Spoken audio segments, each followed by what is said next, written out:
Honourable members, shall we pray?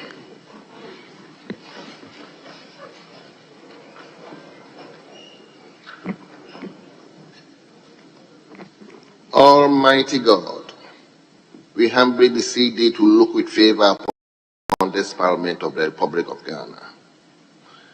Grant that it may perform its high duty as in thy sight. Give divine guidance to the President of the Republic. Endow members of Parliament and ministers of state with discernment and vision, integrity and courage, that through the labors of government, this land and people may be well and truly served, and thy good purposes for the common human life be realized in our midst. O God, grant us a vision of our country, fair as it might be, a country of righteousness, where none shall wrong his neighbor, a country of plenty, where evil and poverty shall be done away with, a country of brotherhood, where all success shall be founded on service and honor shall be given to the deserving, a country of peace, where government shall rest on the will of the people and the love for the common good. Bless the effort of those who struggle to make this vision a living reality. Inspire and strengthen our people that they may give time, thought, and sacrifice to speed the day of the coming beauty of Ghana and Africa. Amen.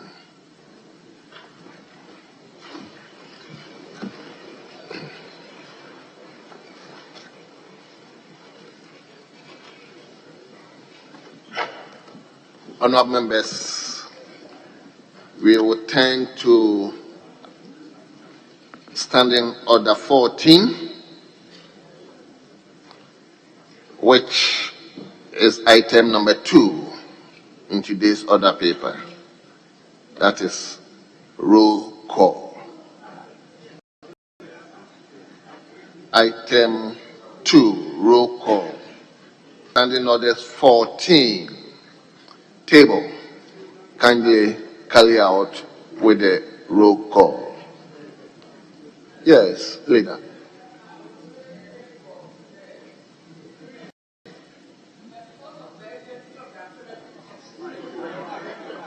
Mr. Speaker, I want to make a case for the women because of the urgency of the affirmative action bill. All the women are in Oak Hotel working seriously on it to make sure the House passes it. And so I want to make a case. No. They are all there. Well noted.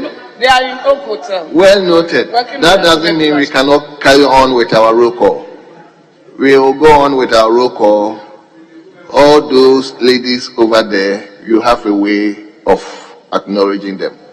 So, table, please go on with the roll call. Abaka Samuel Erickson. Abanga Abdullahi. I'm here. Abdullahi Jacob Idris.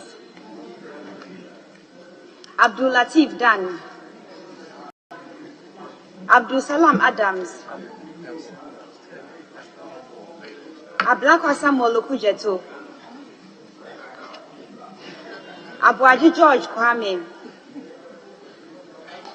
Abuaji Kojo Nyampong. Abudullah Zurera. Achampon Brian. Achampon Charles. Achampon Richard. Akwaku Sofa Karin Edem. Akwa Alexander Kwesi. Adam Hamza. Adam Mohammed. Adams Kofi Idi. Aditedi Safori. Adoya Frimpong. Ejei Kwesi Boateng. Adom Frederick Obeng.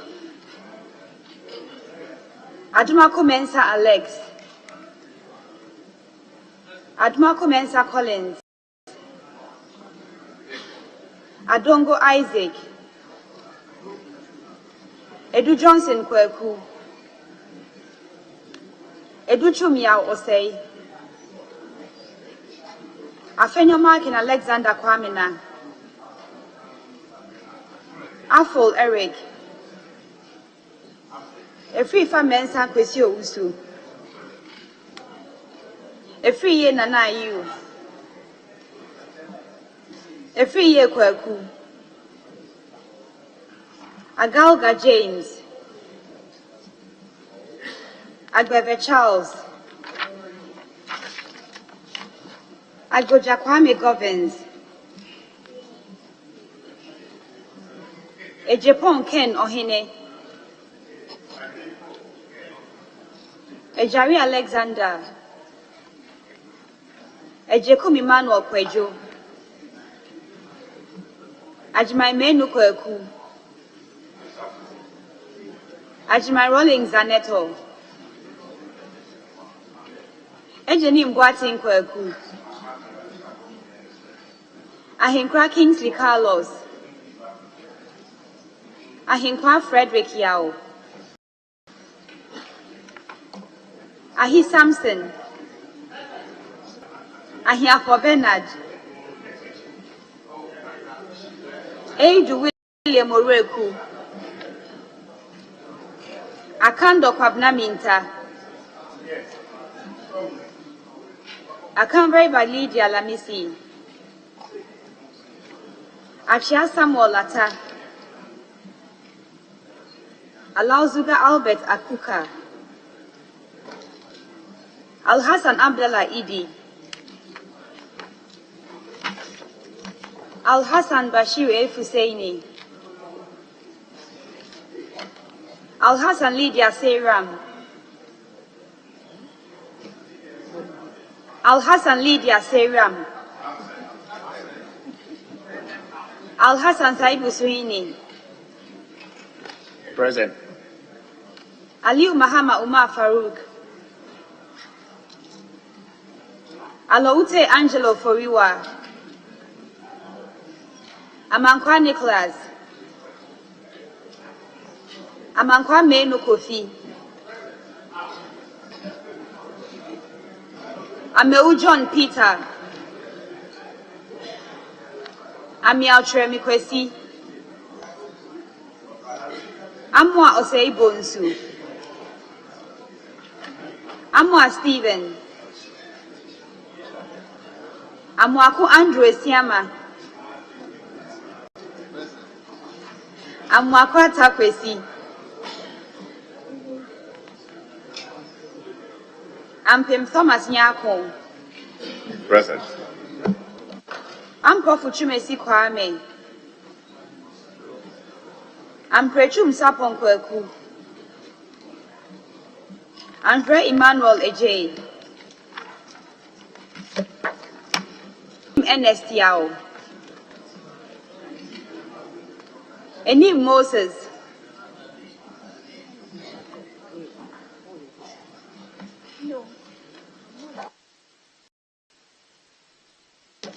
Anodompre Frank, Entry Eugene Boache, Animedu Entry Kwame, Apak Clement Abbas, Apieje Patricia, Apia Kubi Andy Kwame, Ama Prince Hamidu, Asamoah Vincent Opon, Asante Kwejo, Asante Boatin Kweku, Asensu Boache Francis, Esiama Isaac Kwame, Esiama Kwabna Mankwa, Esiama Jane Anama Dokua, Asafoah Vincent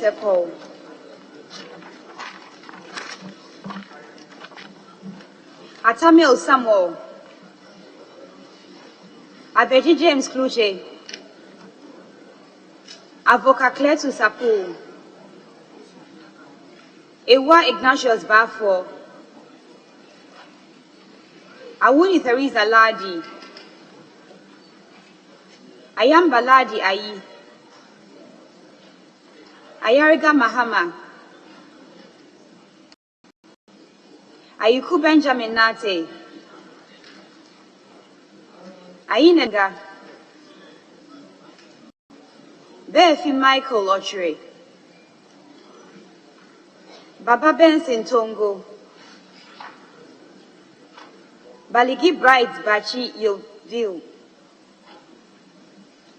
Bandim Azuma Bednego, Bano Patrick, Batel Sheila, Bawa Edward Abambri, Bedra Emmanuel Kwesi, Bettino Joseph, Blankson Alex, Boachi Henry Yadom, Boachi Yadom Patrick, Boama Patrick Yao, Boatin Akwesi Daku, Boatin Amapoma, Boatin Joseph Apia, Bobie Evans Opoku, Botre Daniel, Brahma Muhammad Bawa, Bua Emmanuel Amakofi, Bukari Joseph Nikpe, Chinya Amidu Ishakaku, Kamsin Tongumbu, Chiwete Andrew Dari, Prensola Beku,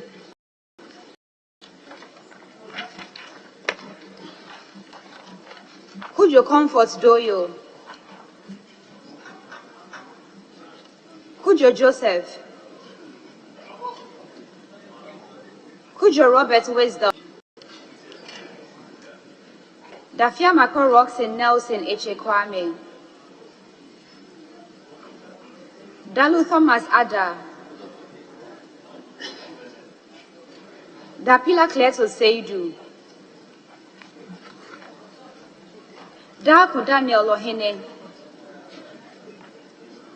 Daku Mensa Kwabnotre, Dauda Collins, Dawuni Abukari, Derry Ambrose, Jonobwa Alex Tete, Donko Elvis Morris, Donko Kwabna, Duka George Mreku, Eya Nana, Fojo John in team,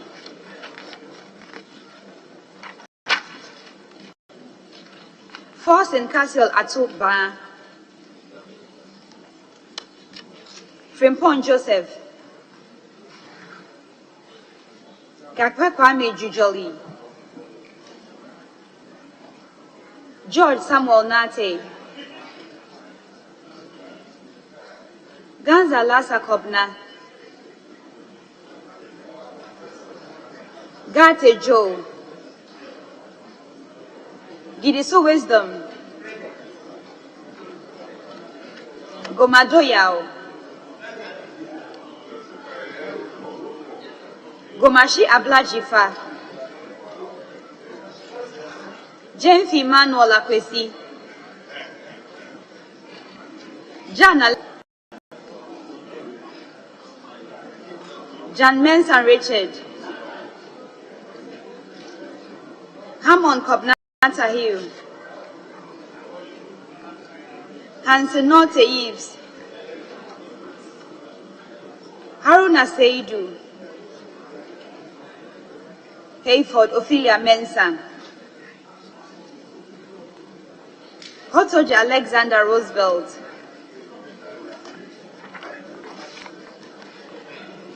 Ibrahim Ahmed,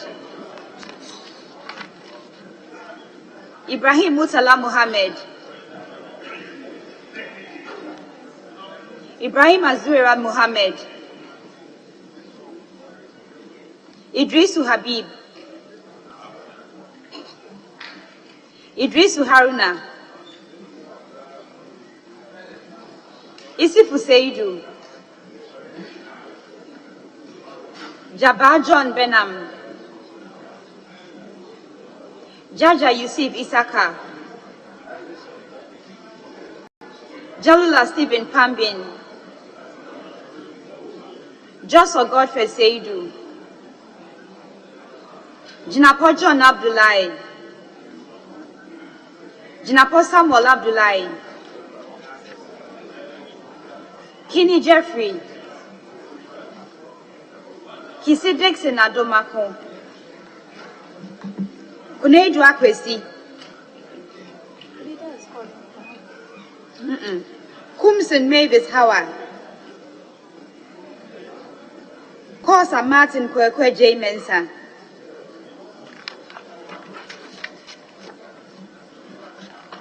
Kodo Benjamin Komla, Ebenezer Kojo, Kuma John Amputwa, Kuma Joseph Kwame, Kuyon Solomon, Kwachi Akapita Yao, Kwatin Kwekwajiman, Kofi Festus Ewa, Chei Mensah Bonsu Osei, Tremi Nelson, Labi Oscar Ufori, Lati Agnes Namomo, Liwal Oscar, Mahama Asia Sini, Mahama Nasir Toure, Menu Adabo Francis, Mafu Emmanuel,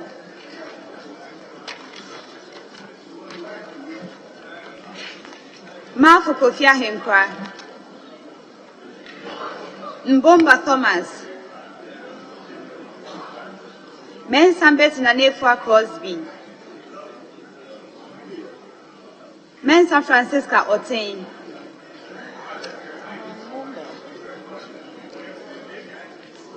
Mensah Isaac Ejay,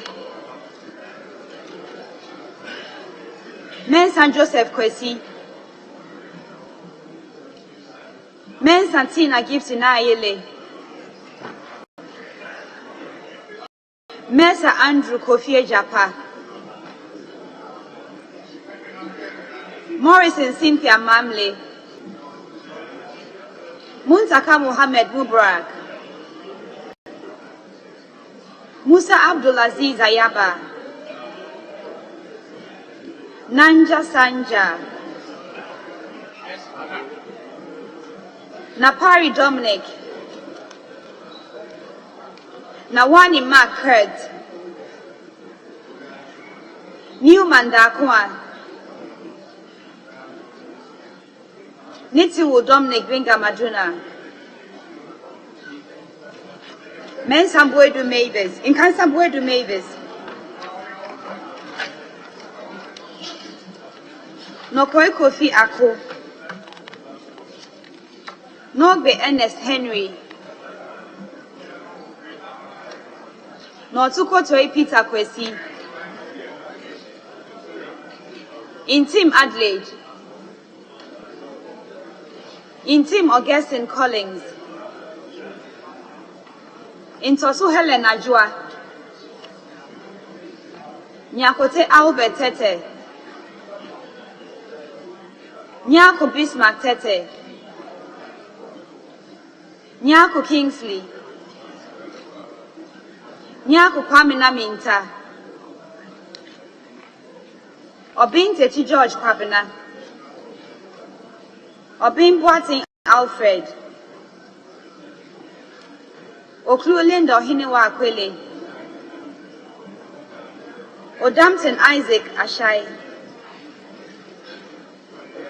Ofoswe Jari Elizabeth, Okofo Dr. Williams, Otria Jekum Kofi,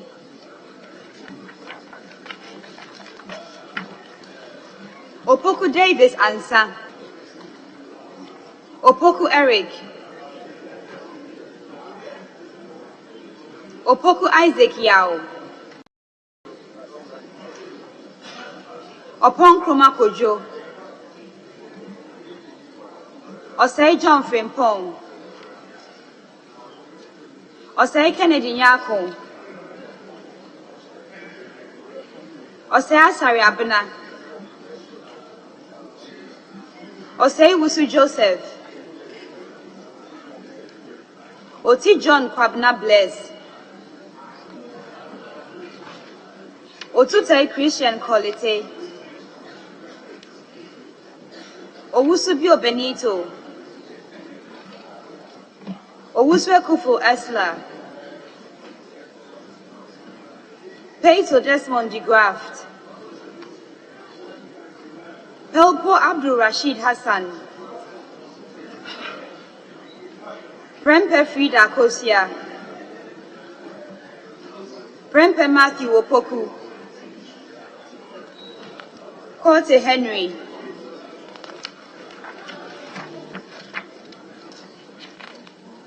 Kwesi James Jechi, Ramadan Muhammad Adamu,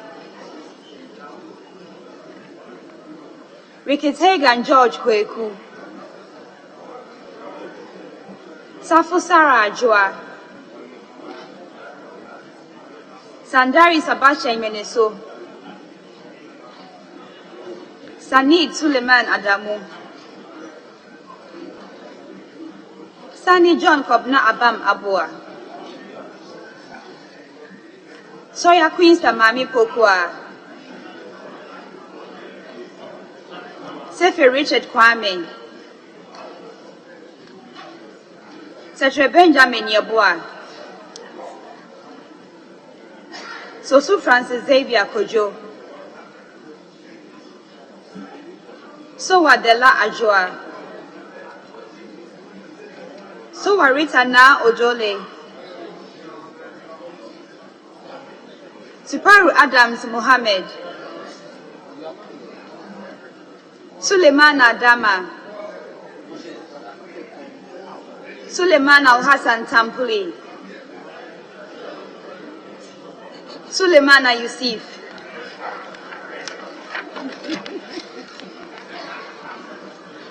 Suma Anthony Kwakara, Tahid Abdul Razak,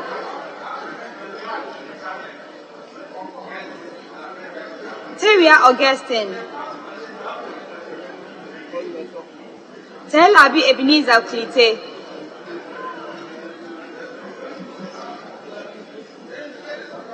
Tete Joycelyn, Tete Sylvester, Tete Agboshri Gisela,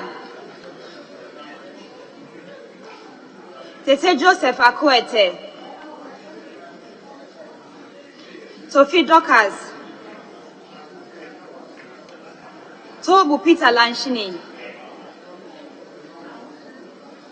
Tuferi Mohammed Hadi,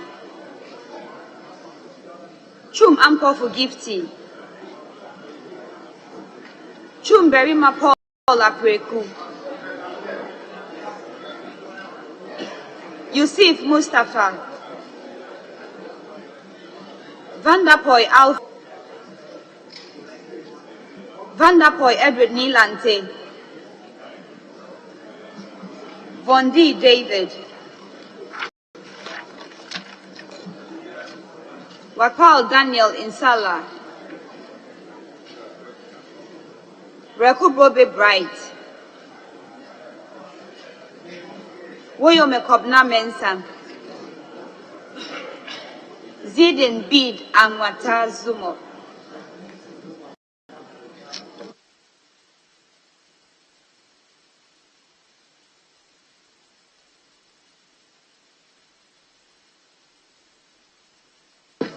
Very well.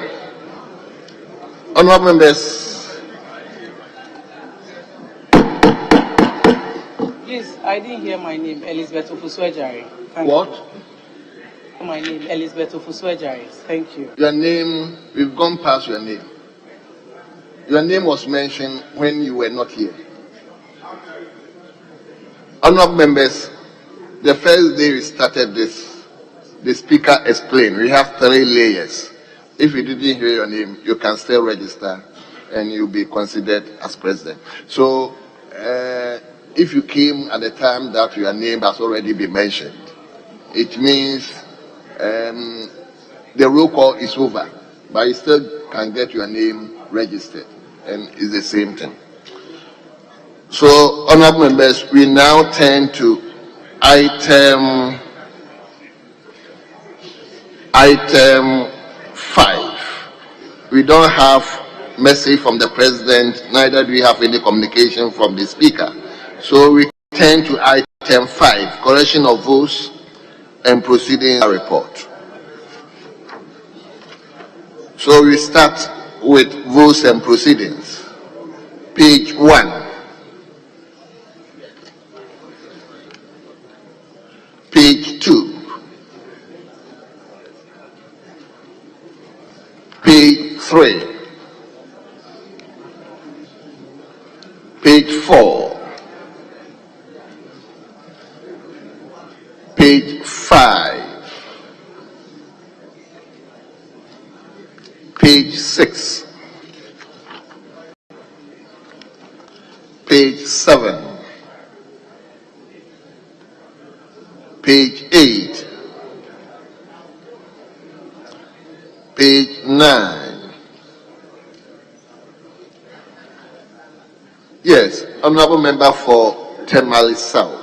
Speaker, not a major issue. Page 9, item II. The articles, whether the word article there should be a small a.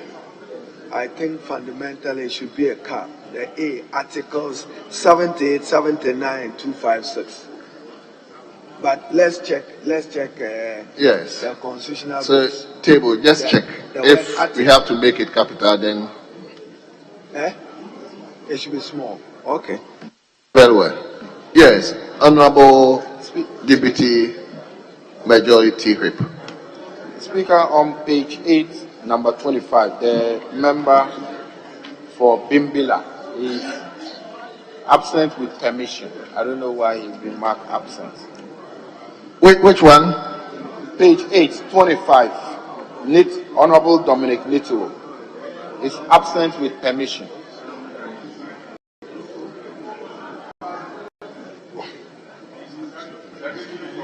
Honorable member, I will ask the table to check.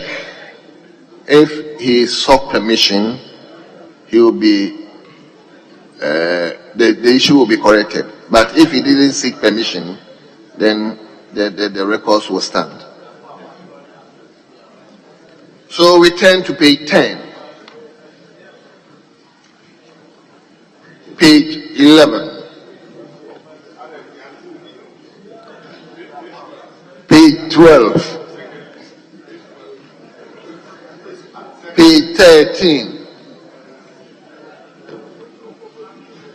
Yes, honorable member for Kaliu. Is it Kaliu? Nadoli Kaliu. Nadoli Kaliu. Yeah, right, honorable speaker, page 12, item 8. The heading is recognition of schools and group, but the group has been omitted in the recognition. Can you come again? Recognition of schools and group. So I is Tuna Senior High School, Roman numeral 2, Hereford International School, but the group has been omitted.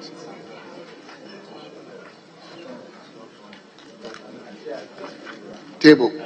Do you get what he's saying? Very well. So you table, take note of that.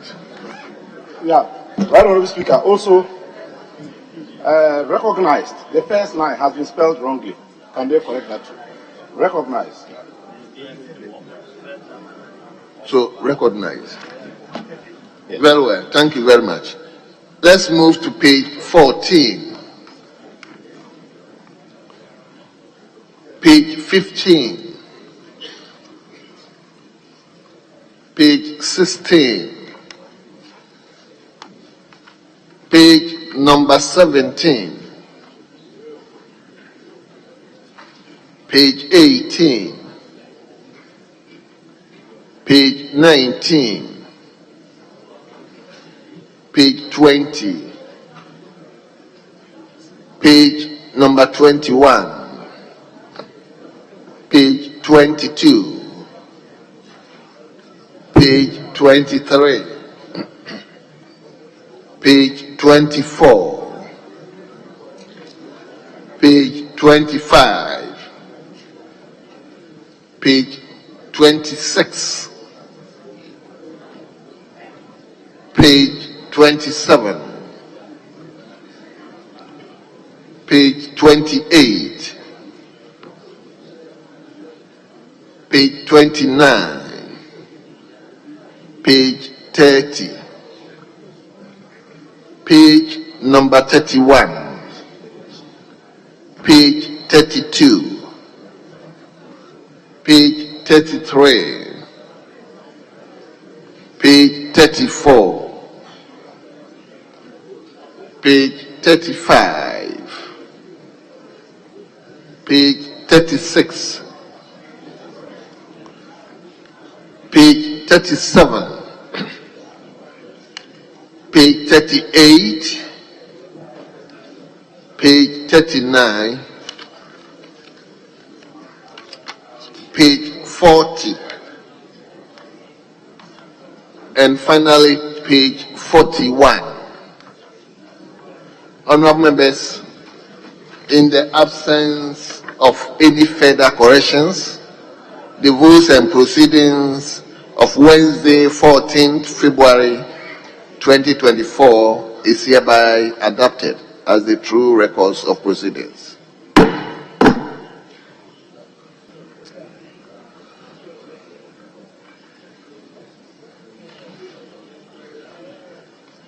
Honorable members, before we proceed to the next item, kindly indulge me to acknowledge our students at the public gallery,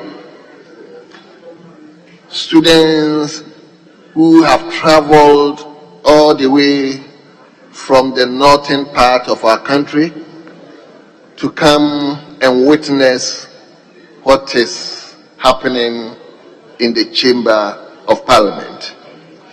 So the first school is Savelugu Senior High School. Savelugu Senior High School. Will you?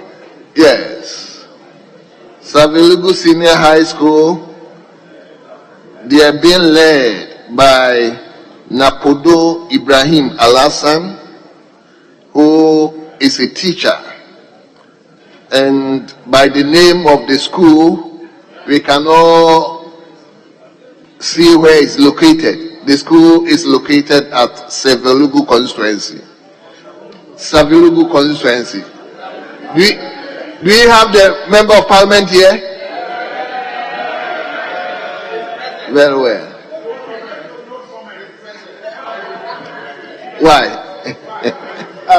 Speaker, not only the member of parliament, I'm a former student of Savelugu Secondary. Very well. So I want to put that on record that school have produced a leader here. Very well. Why? Yes, Speaker, What have you done for I the just school? want to find out from leader, as a former student, I mean, what has he done for the school? No.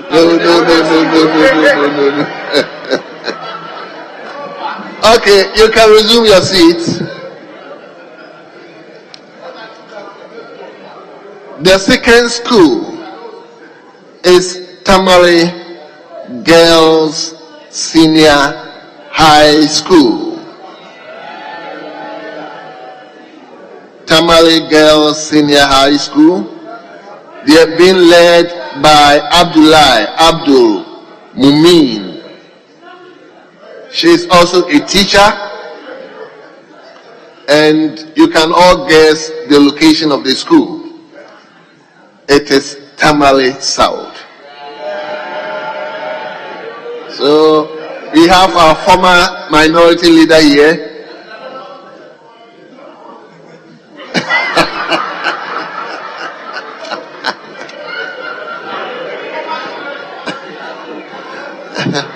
Well, you may resume your seat.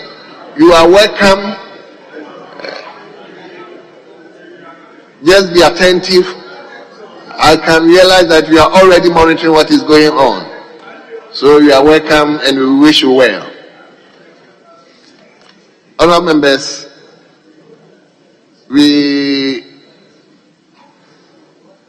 are in item 6, which is urgent question, which will follow by item 7.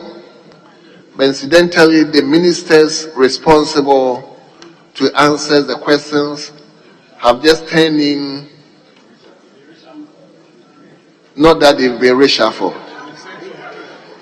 They called in that they are not available. Something has taken them away from the jurisdiction.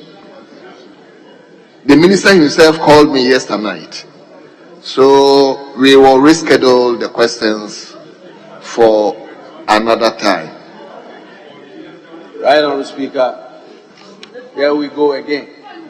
Come In again. the last section, by the time we ended, we had a lot of questions that were not answered because of exactly these challenges we had. There's no excuse for the minister that has been notified for more than 2 weeks, a whole ministry, to call us last minute that he's not in town, he's out of the country. We don't even have a letter on record from the chief director of that ministry. In any event, they are deputies. And so, of course, Honorable CMA has been very consistent. But in this particular occasion, we are not happy with his absence. And I have to point that out. Well, it's unfortunate. But like I said, he called me personally. Yesterday night, around 11 p.m., he called the table, members of the table, and it was too late to reschedule it. So that's why it appeared in today's other paper. So I hope we will reschedule the questions when he comes back. Yes. Adenta. Well, thank you very much, Mr. Speaker. Mr. Speaker, usually, with the exception of urgent questions, that you have the answers in the supplementary. I realize that. Please speak to the mic. I'm saying that with the exception of the urgent questions where the answers are not published, I realize that from question number 888, Honorable Agboje's question 8889, 929, 1498, the answers are missing in the supplementary. I don't know whether it's an error or it's. Thank you, Mr. Speaker.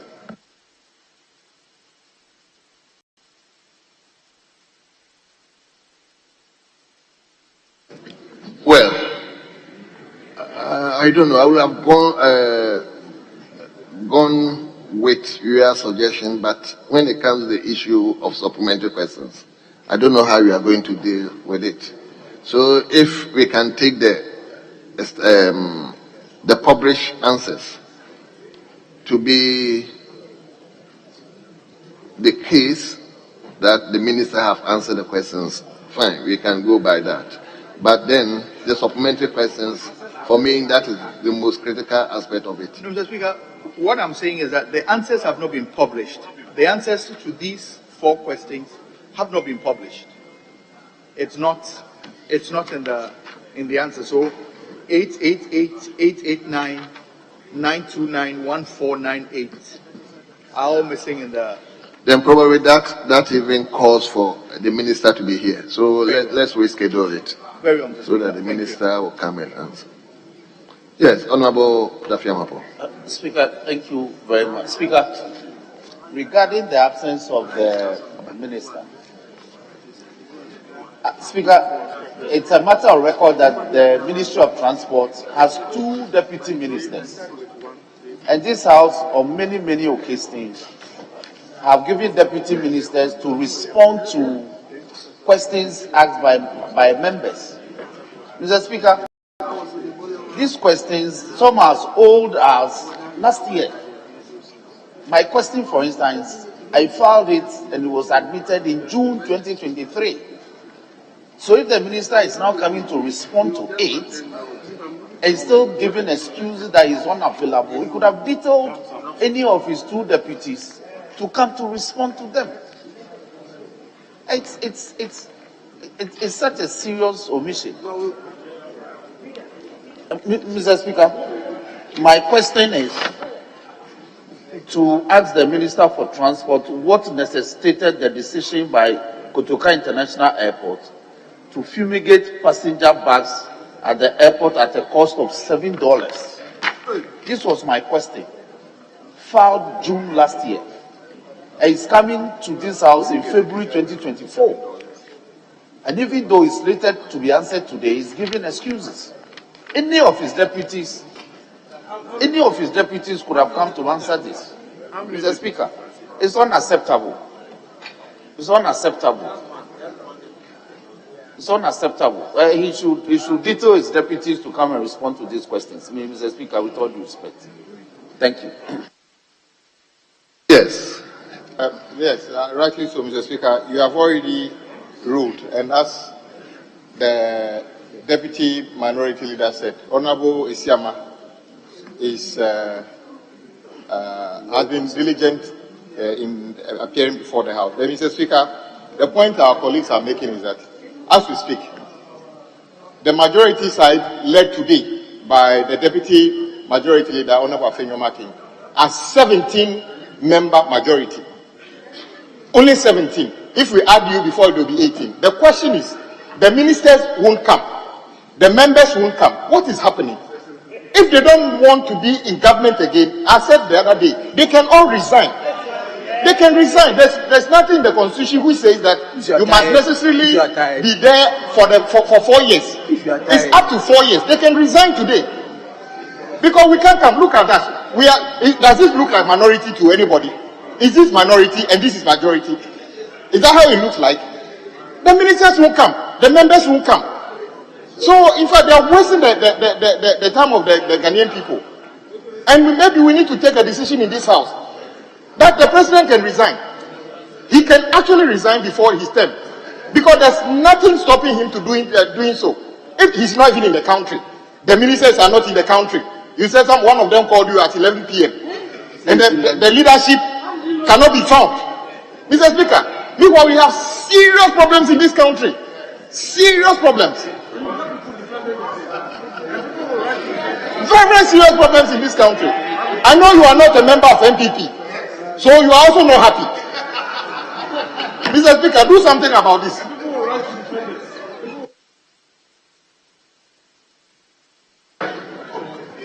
Yes, leader. Mr. Speaker, When you are through there, we are three. first,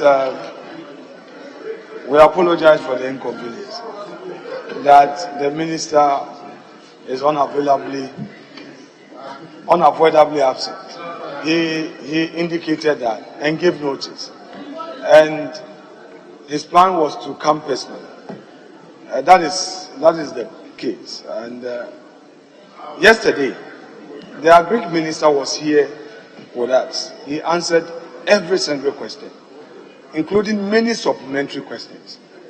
But Mr. Speaker, on a lighter note, Honorable Agboja makes a political statement that if this government is not ready, she resign. That's a good political statement. But you don't have the full complement of your leadership. You elected your flag bearer several months ago. He's not been able to announce a running mate. If you are giving government, would you have a running mate? If you are giving a government today, would you have a vice president? You say you're ready. No, we have not talked about the application. He says that you are ready to govern. Do you have your full complement? Where's your running mate? Where's your running mate? Honorable leader. It's okay. He brought it onto himself. So you yourself, you are not ready. You ask us to resign. Honorable leader, let me cede the seat to your right honorable speaker. So we will, before right honorable speaker, we'll take over the seat with the new dressing gear.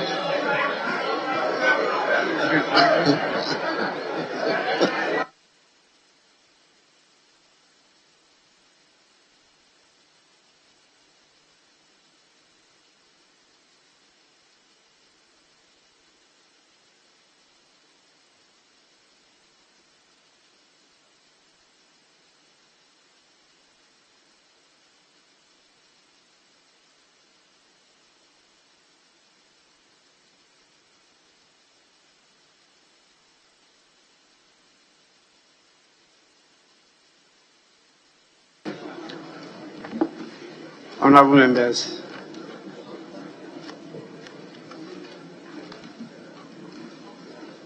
I want to appreciate your patience and to thank all of you for the cooperation. I was involved in a video conferencing with colleagues, speakers of parliament from various countries, the United Nations, and a number of parliamentary associations on very, very important matters of global effect. I was just told that the business is on, and there's a key bill that you all will prefer that I preside over. So I had to discontinue my participation and to be here.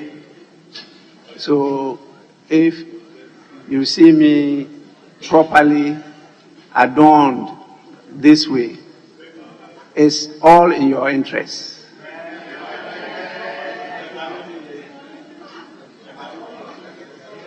Why? Is it because of the yesterday's love you showed about the Valentine Day that I can see some Christian friends immediately rise up to share that with us?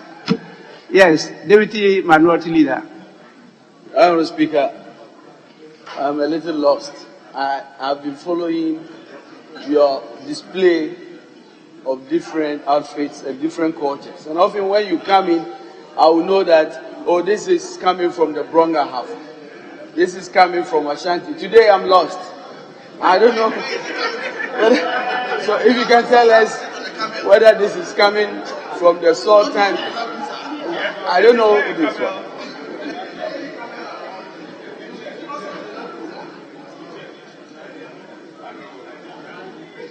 This is the second time I am properly dressed this way and presiding over the proceedings.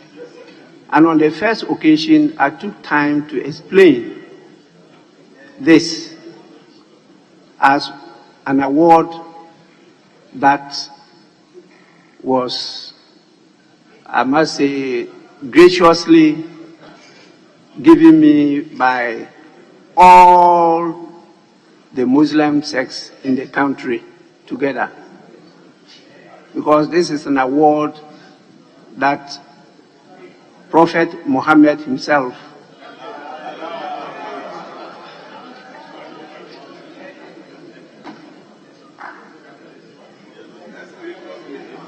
the most peaceful person that ever lived on earth he created it. This is called Seifullah, the sword of God, which is only given to a man of courage, a man of bravery, a man of strength, a fearless person who is committed and continue to do what is right in the eyes of the Almighty Allah, not man. I didn't add woman, I said not man. Yes, so honorable members, I'm informed that you got to the item on statement, and my very hard-working second deputy speaker informs me it's the time for the honorable member for Elembele, Honorable Emmanuel Amakofibwa, to make a statement on the problems confronting the promotion and development of the Nzima language. Yes, Honorable Isaac Adongo. Thank you very much, Mr. Speaker. You will live for a very long time. I just want to appeal to my colleagues that your regalia must come fully complemented with a camel. Not a lamp cruiser. So, we'll do some susu and get a camel for speaker.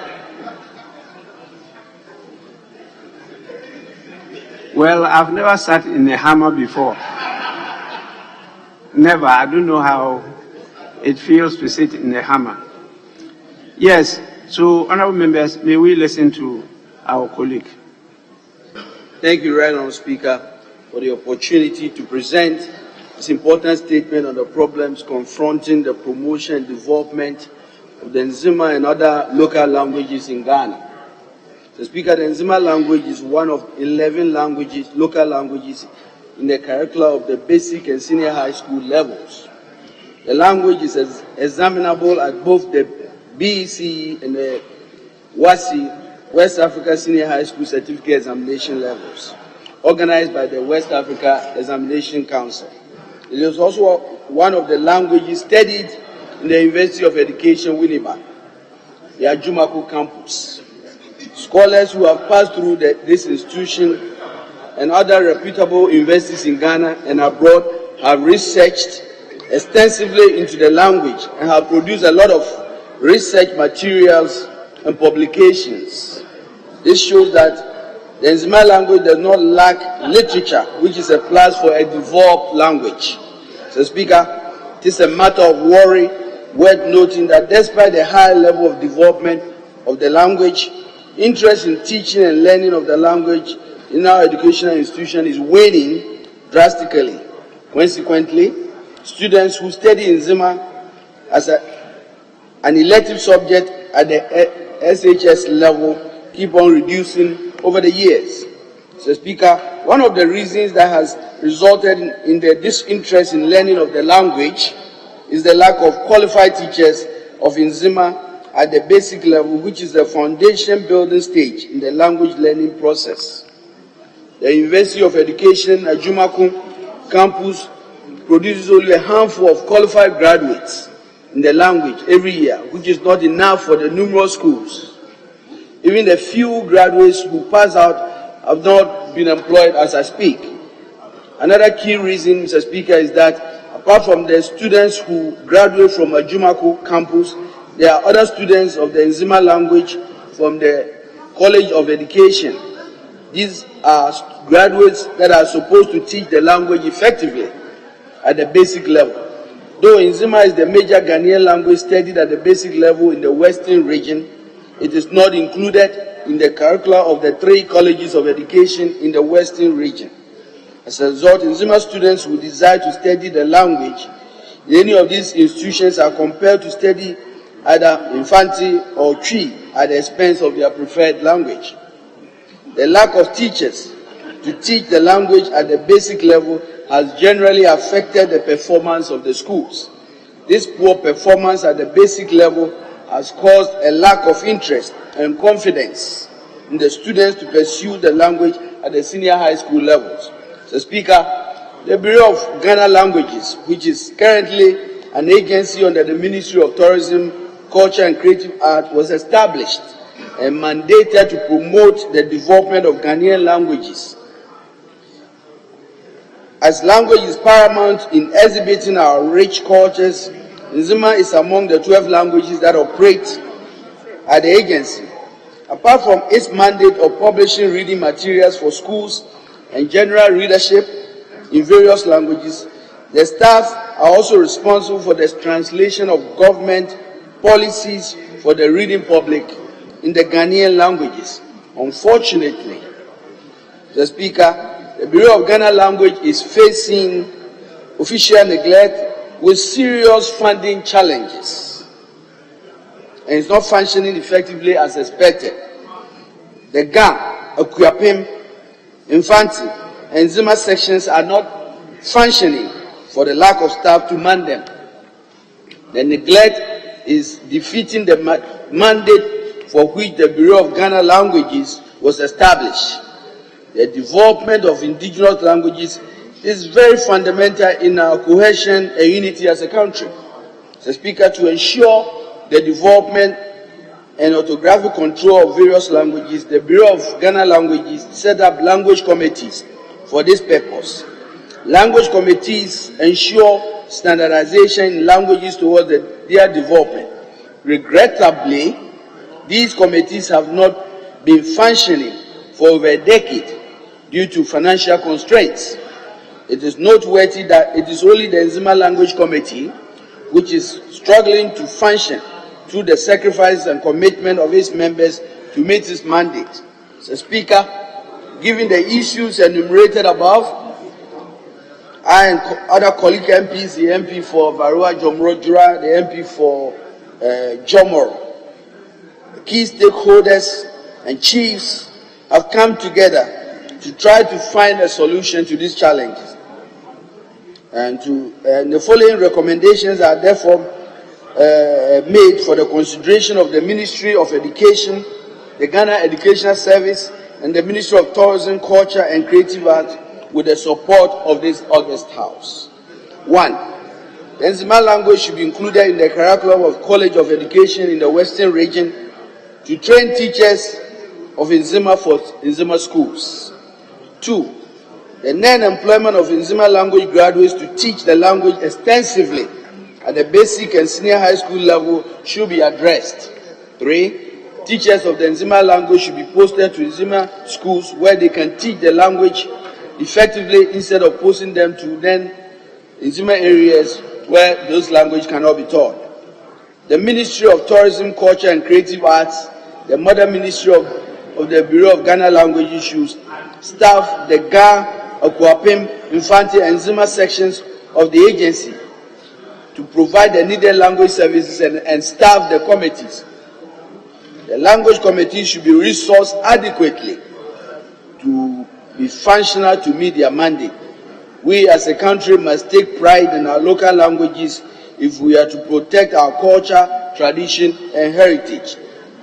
So, Speaker, thank you for the opportunity.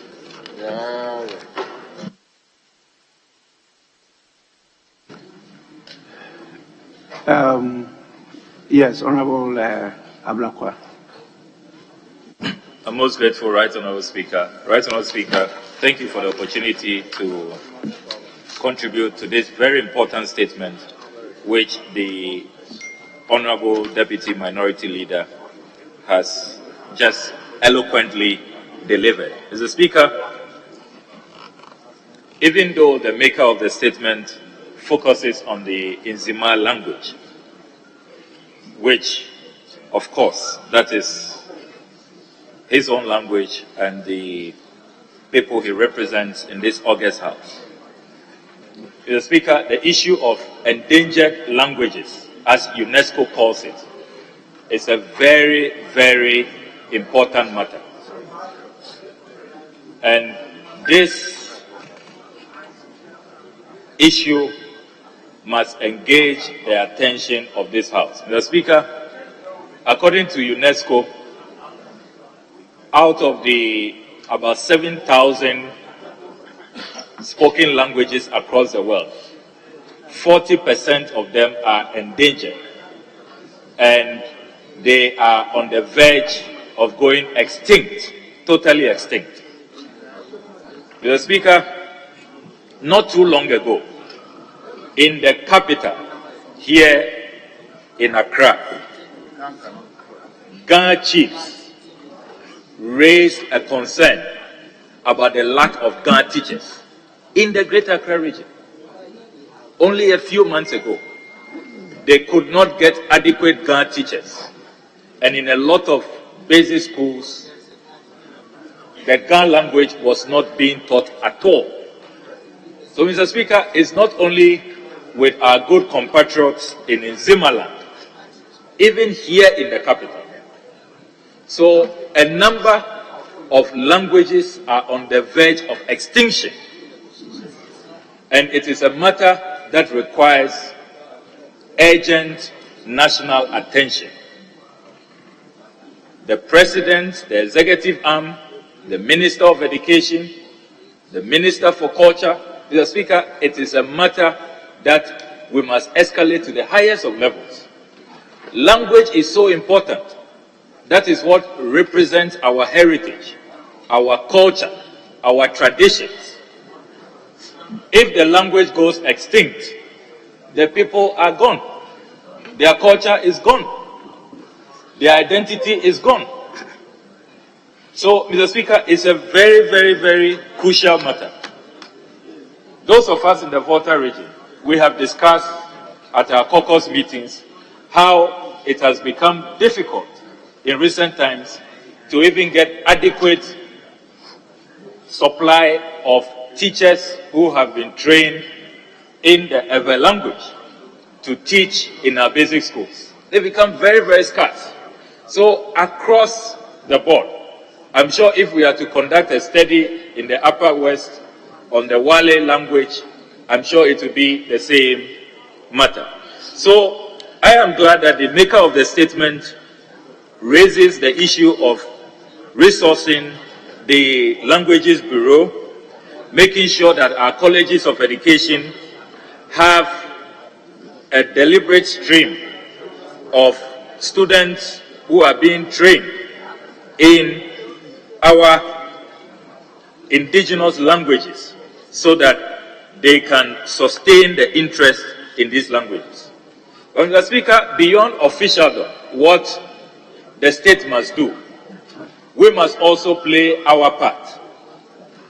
Because of intermarriages and how strong the English language has become as our official language, you visit a lot of homes today, Mr. Speaker, and they are not speaking the indigenous language. Mr. Speaker, sometimes the mothers do well. They try to introduce mother tongue to the children. But we, the men, fathers, are totally abdicated. And a lot of children can't speak the language of their fathers. That is at home. Intermarriages should be a blessing, where the children can then pick up more indigenous languages. But it has rather become a bane, where parents say, oh, because we speak different languages and we don't want to learn the language of our spouse, our wife or our husband, then we are settling for English or settling for a more popular language. And in the process, Mr. Speaker, we are harming ourselves and we are virtually reducing our relevance in the world. Because when people are traveling for tourism, when they want to go and learn about other cultures, the first thing they want to pick up when they arrive is the language, key terminologies in the indigenous language. But if that becomes extinct, then really it will even affect tourism and all the foreign exchange we hope to get, we will not get it. So there's even the economic dimension. In addition to our identity, there's also the economic dimension.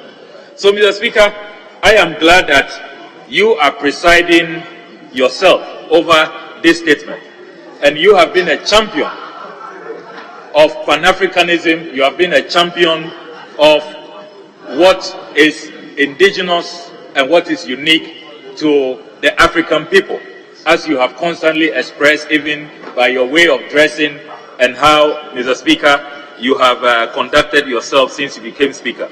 So this is a matter that speaks to the soul of our country. It speaks to our identity. And we must quickly start working on all of these endangered languages. I think that in Ghana now, and we have to celebrate the significant role that the Akan language, particularly Chi, is playing in our country, and which is good, and which has to be celebrated.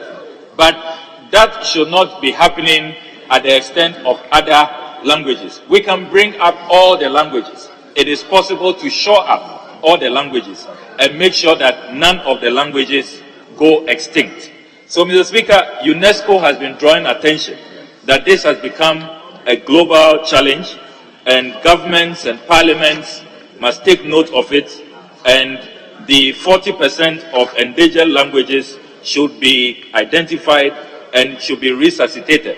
Mr. Speaker, I think that some of the things that can be done is to consciously promote exchange programs where in our schools, students are encouraged to go stay with families from other parts of the country so they can pick up the language.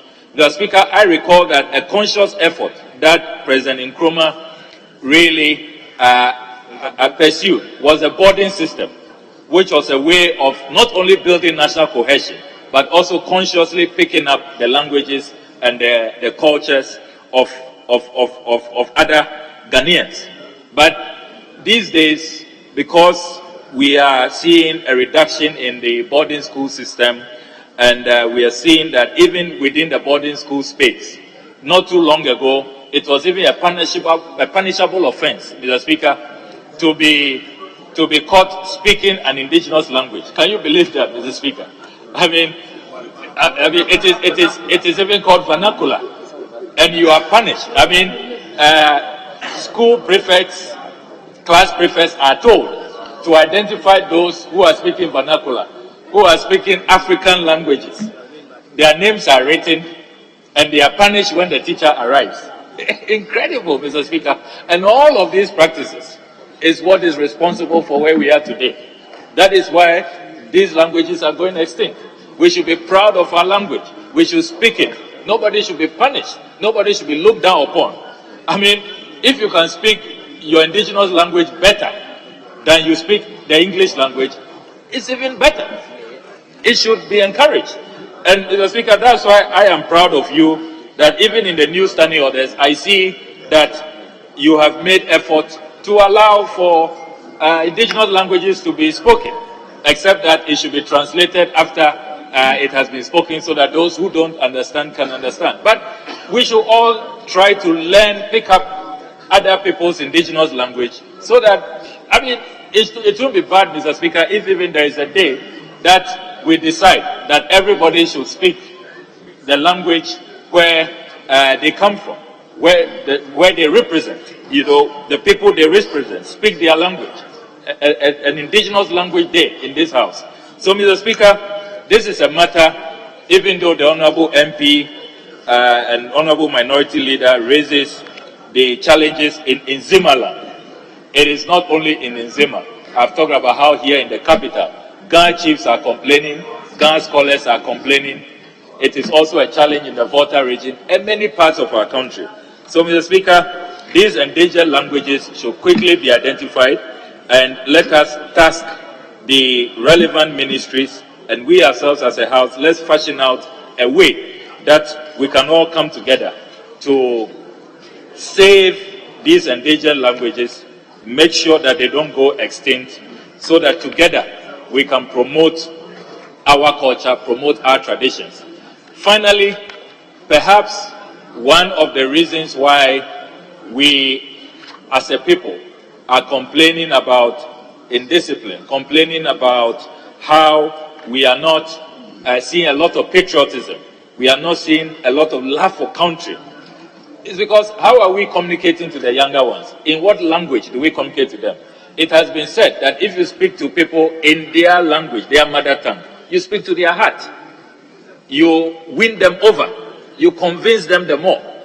But everybody is being communicated to in English or some other language apart from their mother tongue. How then do you expect the people to respond?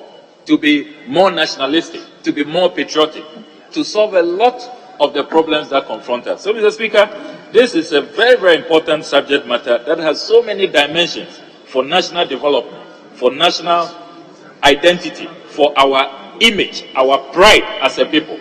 And it should not be downplayed at all. And I really salute the Honorable Emmanuel Ama Kofi-Boah for bringing this matter. Often we overlook some of these issues, but they are at the core, they are the center of our national development, and they should not be downplayed. So I thank you, Mr. Speaker, for the opportunity, and we really have to all rise up and protect endangered languages, languages that are going extinct. This is the time to save all our indigenous languages. I'm grateful to you, Mr. Speaker.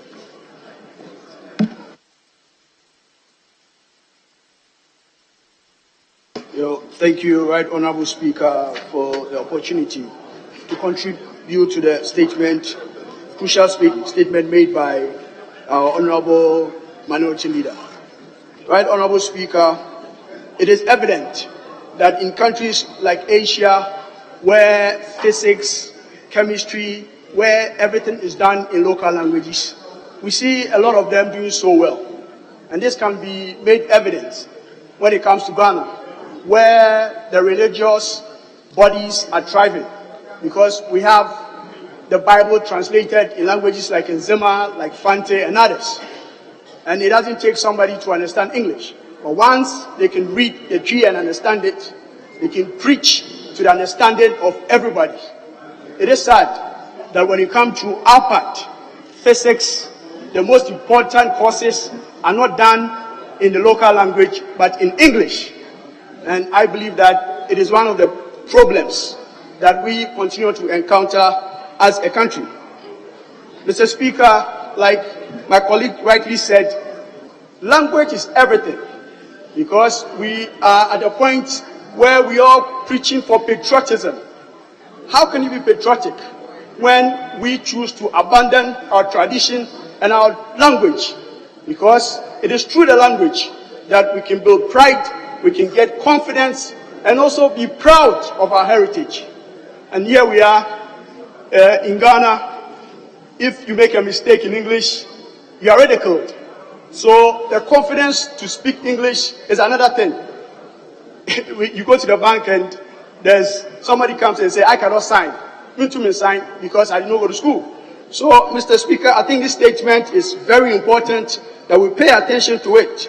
And as has been suggested, I believe that, Mr. Speaker, the time has come where these colleges of education should be expanded to areas. For example, the whole of Nzema land, where there is none of these schools. My experience at the College of Education at Commander was that because there were no English lectures, Fante, or no Nzema lectures, I was compelled to read Fante because there was nobody, virtually nobody, to come and teach you. And that is a way that would not help us as a nation. And I also believe that financial issues is a problem, and that if we want to promote our local languages, we as members of parliament and traditional leaders and all stakeholders must take attention at, in a way, sponsoring people from our communities to be able to attend such schools. Because, Mr. Speaker, when you make an input in a student's life, bringing them back to their constituency where they hail from to teach wouldn't be a problem. So we must make the conscious effort as MPs, as the government, and all stakeholders, traditional authorities and others, to provide some form of financial support. We can also go to the extent of visiting such schools to also motivate our students, to have meetings with them, to let them understand that they are not alone and they have our support. And like it was rightly said, Mr. Speaker, the Bureau of Ghana Languages must be revamped to play its crucial role of not only living the Bible and others be translated into local languages, but go to the extent of storytelling as we used to have it, the Anansi stories and others, which went a long way to boost morals. Mr. Speaker, I thank you for the opportunity to have gotten to contribute to this important statement. Thank you. I thank you, Right Honourable Speaker, for the opportunity to contribute to this statement ably made by the Deputy Minority Leader, the Honourable Kofi Mabwa. Right Honourable Speaker, the issue of languages going extinct is one that we must treat very carefully. Because when you teach languages in schools, you don't just teach the language, but you teach the culture. So when you look at the curriculum for languages, the culture of the language or the speakers of that language is attached to the curriculum. Today, with the advent of technology and the Judeo-Christian religions, many of the things that we refer to as our culture have been termed demonic practices. And so we're actually walking away from our culture. And Mr. Speaker, as a Dangwe boy from the Gandangwe ethnic group, I am very, very, very worried. Because, Mr. Speaker, in 2017, when I became Member of Parliament for Ningo Prampram, in the Ningo Prampram district, there were 37 Akan language teachers, but there were only 2 Dangwe teachers. In a Dangwe community like Ningo or district like Ningo and Prampram. And so there was a shortage of teachers. Mr. Speaker, I made a conscious effort within the first 4 years in office to work with the University of Education Winneba, which had a bachelor's degree in Dangwe. And we sponsored children to go and study and get the degree. But Mr. Speaker, that did not solve the problem.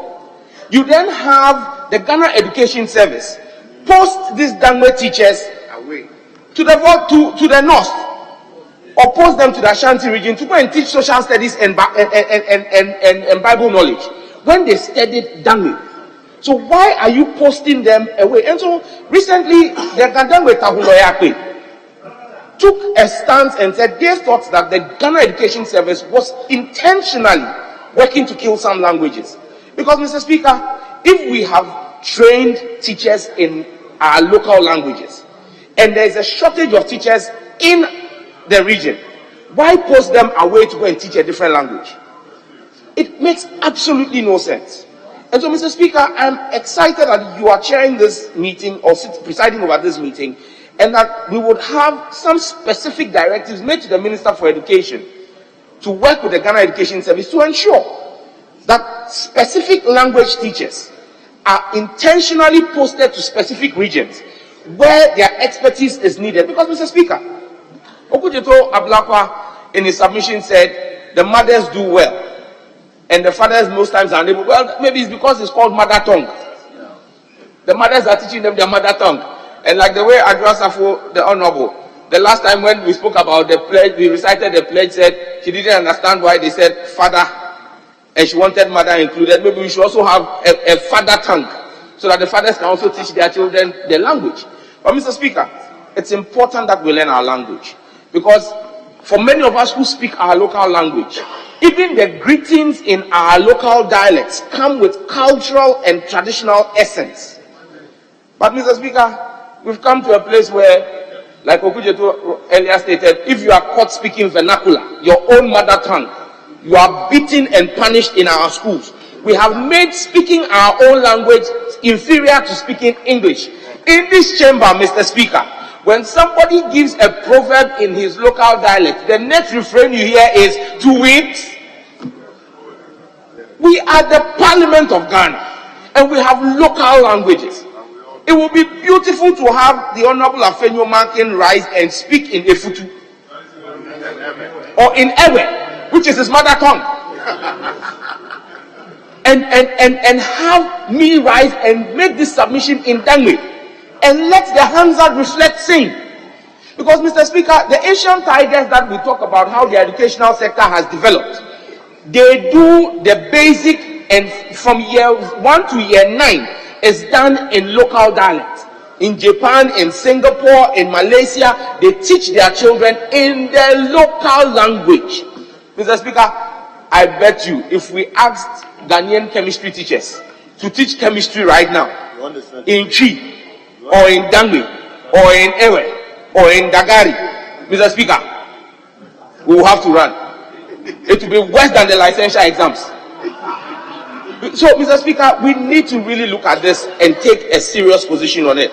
But, Mr. Speaker, I believe that, again, whilst we post the teachers, we should look at the essence of our culture. Because, Mr. Speaker, possibly one of the businesses we will do today is on a foreign culture that is attempting to introduce itself in Ghana, the issues of LGBTQ.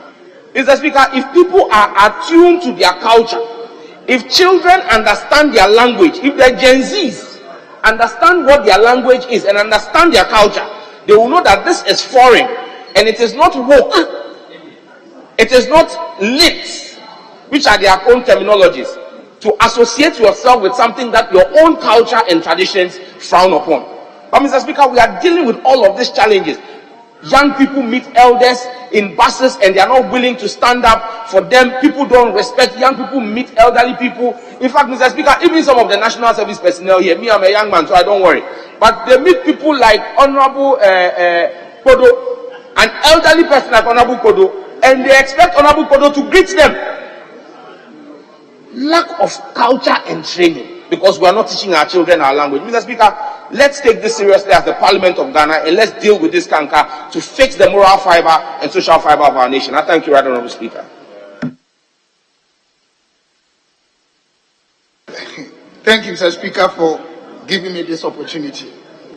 Mr. Speaker, I would like to contribute to this very important subject or issue that we are discussing. It is of immense importance because of its integral role in developing any society.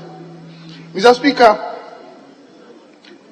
it is very clear that language is one of the most important definitional elements of any culture, which is required to actually foster the needed cohesion, the needed unity, the needed coexistence for national development all over the world.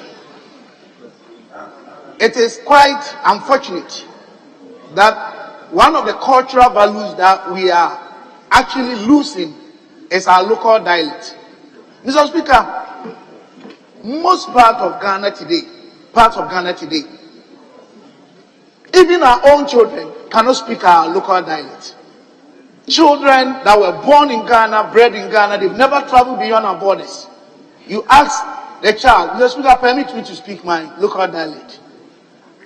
Now, Ufre here, what they saying? Where are you from? I come from.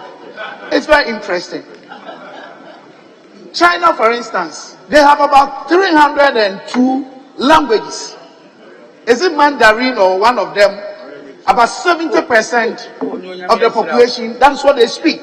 And they use that as national development dialect or language, even in their schools, officially.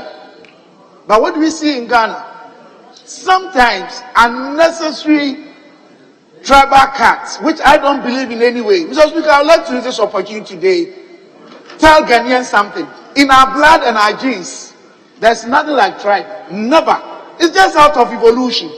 That so many years back, people were not traveling. And when you come to ecology, in evolution, when organisms live and thrive in the same community together for so many years, adaptational tendencies induce some of these character traits. So when we decide to come back together because of civilization and development, you see a group of people, the way they speak, climate has condition, effect on their color and the food they eat. Then you say, oh, these people are from this place. So there's nothing like tribal thing in our genes, in our chromosomes, in our blood. We are one people. And thanks be to God, development and civilization have brought us together that some of these things are far outmoded, they are out of vogue, they are not in vogue, they are primitive. And some of these unnecessary dysfunctional, in my opinion, vices are championing the cause of predominantly allowing our kids to only speak English, and that's all. Some even prefer French, Dutch, and then even Spanish than our own local language. It is very important that my brother has brought this topic. And we, as members of parliament with this prestigious position, shouldn't just make comments. It is time we put our heads together, define a new paradigm shift, and find a way of revisiting our olden days that my brother Sam George was talking about, some of the behaviors of today's young ones. We've lost our sense of community because the local language that is integral part of our culture is lost. You cannot even punish anybody's child. So it is very important that this important topic is not only accorded statements, but it's accorded the needed action.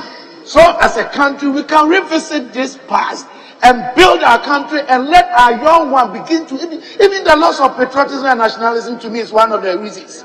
Our kids are now copying very fast from the Western culture. Some of them are not even appropriate. They are rather dysfunctional to the movement and to the progress and to the development of our country. So I would like to say that as members of parliament, I don't know how we're going to go about it.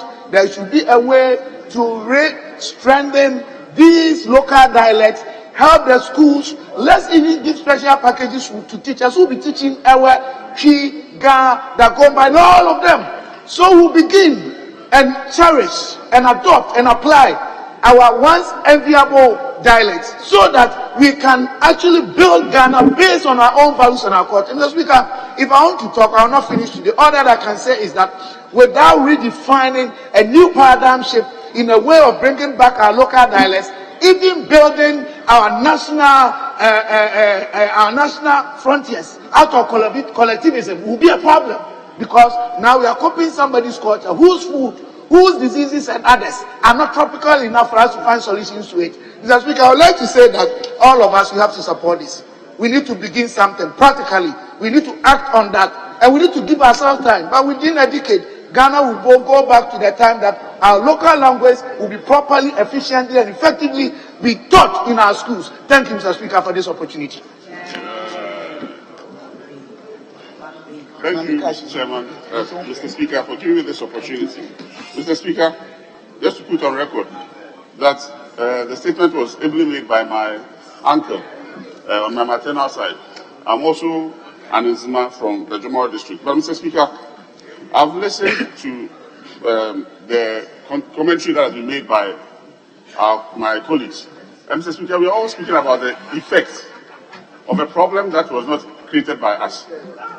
The problem we face today with our diminishing languages and our languages collapsing is as a result of the structure of the state that you have created called Ghana. If you take Ghana as it is, it's a state for administrative purposes.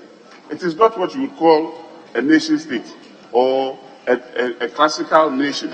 For example, if you take people like let's say the people from Thailand or Bangladesh, they have Bengalis. They have a nation state that is for Bengals. We have a nation state that is a multiplicity of different tribes and societies. So it is extremely difficult to pick one language and make it the national language or make it a mother language. And that is why we have adopted our colonial language, which is English. It is as a result of the creation of this state called Ghana. That is why we have this problem. If you go to a country like Japan, or if you take our Asian countries, or Asian siblings, most of the Asian countries are classical nation states. You take Japan, it's a place for Japanese people. If you take Thailand, it's a place for Thai people. If you take Bangladesh, it's a place for Bengalis. If you take any of them, Indonesia, the majority of the people are from one ethnic group or one block of people. In Ghana, the Akans dominate. However, the bulk of the Akans in West Africa are even on the other side of the border, which is Ivory Coast. If you take our Nzima family, the Nzimas in Ghana are a small tribe compared to our siblings on the other side of the border, which is Ivory Coast. And because of the nature of our state, this is the problem that we have inherited. Even in Ghana, I can say that our local dialects are being used to an extent. Countries, the dialects are dead completely. You cannot even get an average child in any of our francophone countries speaking any indigenous language. And it is as a result of the way our states were created. Our states don't have that classical nation-state feel where we develop a we feeling even towards the state. So you see that whenever we have football games or sports activities that Ghana is soaring high, everybody becomes a Ghanaian. You see all the flags out, everybody waving their flags and participating. However, post that, nobody even hoists the flag in front of their home because that we feeling towards the state is not there. But Mr. Speaker, over time it will generate because over time we'll be able to develop solutions to these problems. Mr. Speaker, one solution that we can also prefer it will be to make our signposts, even simple things like signposts, have our indigenous languages on them. So that if you are driving through Accra and you see left, it should give you the Ghana version of left. Every district should be able to do that. If you go to Kumasi and you see left, it should say left in Chi. If you go to Tamale and you see left, it should say left in Dagbani, alongside English and maybe French for our diasporans who come around. So, Mr. Speaker, there are solutions that we can find to these problems, simple solutions that we can find. Because, Mr. Speaker, this is one of the reasons why we have conflicts in West Africa. Today, I've seen that you are dressed in a Tuareg attack or Northern Nigerian attack.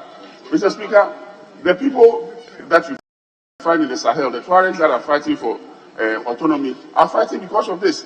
Because they feel that sometimes their culture is dying, their language is dying, their sense of belonging is dying, who they are is dying. What we have today is what others have made us to be, which is these things can be called Ghana, Togo, Nigeria, and so forth and so on. So, Mr. Speaker, this issue, even though my uncle made it a statement on languages, it goes beyond languages. It goes into the heart of our state creation and how, at least for Ghana, we have been able to live together all these years. But, Mr. Speaker, we cannot live together and then kill who we are. We are Dagbanis, we are Gonjes, we are Enzimas, we are Evers, we are Gans. And we have to protect that one alongside the state that we have created for Ghana. Otherwise, we will become, we'll get lost in our own land. We'll become like the Aborigines in Australia or the Inuits in Canada and the Red Indians in South America. So, Mr. Speaker, I'm grateful for the opportunity to contribute to this statement. I know that others are eager to participate, so I'll rest my case here. Thank you, Mr. Speaker, for giving me the opportunity. Thank you. Honorable Dafiamapo. Speaker, gratitude for the opportunity to say a few words by way of commentary. Will I plead with members that after this we can move on to other items? Thank you very much. Mr. Speaker, as the MP for Southern and as a proud MP for the people of Peking, the Pekins are known to have been the first people in the Volta region who made efforts to translate the Bible from the English language into the Hebrew language as far back as 1848-49 with the support of the Bremen Mission. And they spread the literacy among the Hebrew people in terms of schooling. Mr. Speaker, the tragedy today is that we have few persons being trained in the Hebrew language, for instance. So the maker of the statement is actually speaking the minds of a lot of people in this country in respect of how their indigenous languages are dying. Mr. Speaker, let me give you my own story. My daughter came back from school one day, and she's been given the option to study a Ghanaian language. And there's no option for her to select Ebe. She has option to select Tree, Fanti, and I think even there was no Ga. And I became furious. And I said, why? Because if I would love my daughter to pick another language, I would even want her to study Ga. because I speak Ga, I speak Tree, I speak Hausa, I speak, Mr. Speaker, and I made deliberate efforts to study these languages when I was much younger. Everywhere you got a girlfriend. So I know my daughter will pick Tree in the streets, and she will speak passable Tree. That's fine. But Ga, I would prefer that she studies Ga in school and masters it. She has no option. And when I went to the school, it's their policy that they don't do Ga because they've not been giving Ga teachers for a long time. As for Ebe, it's a non-starter.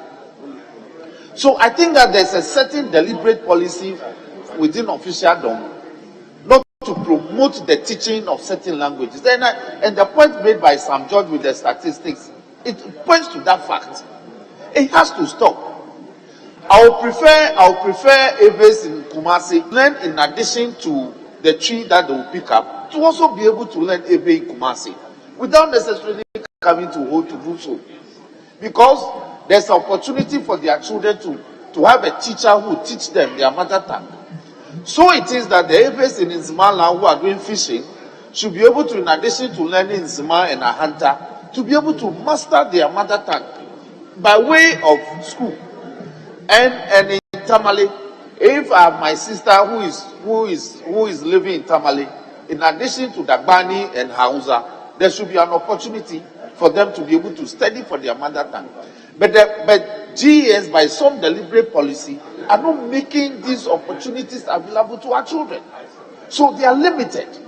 This is what contributes to the dwindling nature of the languages. Mr. Speaker, second, even the churches. Some churches deliberately are even posting pastors who don't speak languages of the areas they are supposed to go and superintend. And it's also a big problem. So the churches must also encourage people who come from other tribes and within the church fold to be able to pastor them so that they can preach to the congregation in those languages. Mr. Speaker, finally, I think that as a house, the call has been made that some steps be taken. And I would love that the statement, when members conclude remarks, Mr. Speaker, will give some definitive directives on this matter so that at least GES will be minded and guided going forward in respect of this matter. I thank you for the opportunity. The way it should grow so that when it grows, you will not depart from it. That's what Bible teaches us, Mr. Speaker. Honorable members, I thought you've agreed we should move on. But it looks like a lot more of you want to contribute.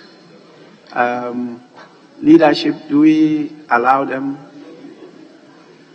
Well, we have some other business. Yes, Speaker, it's a very popular subject matter, so I would appeal that we add at least one more on both sides, and then leadership concludes. Yes, what do you say? Speaker, I'm a little compromised, but I think I support that. One from each side of the house.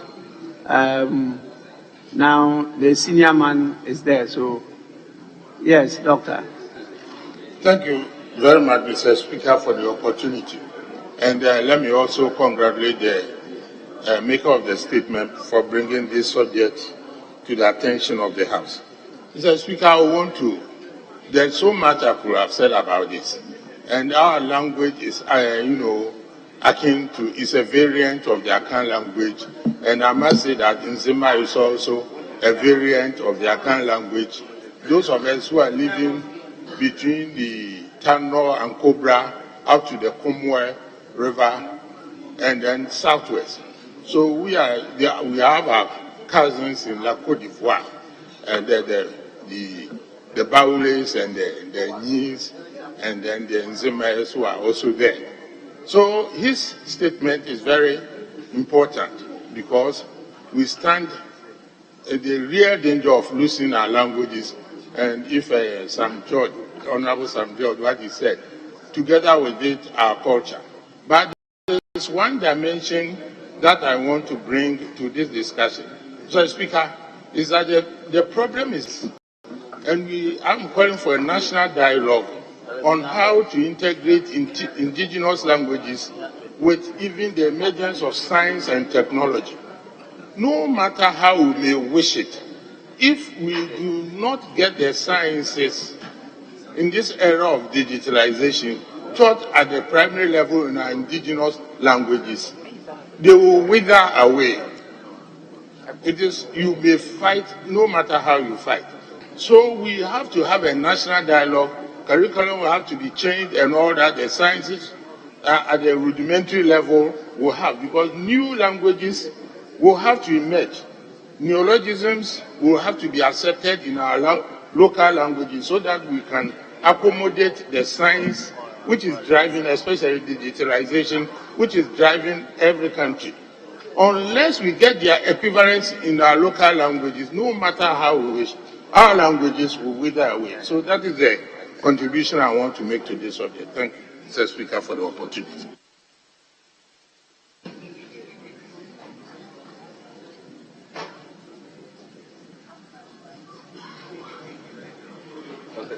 Thank you, Mr. Speaker.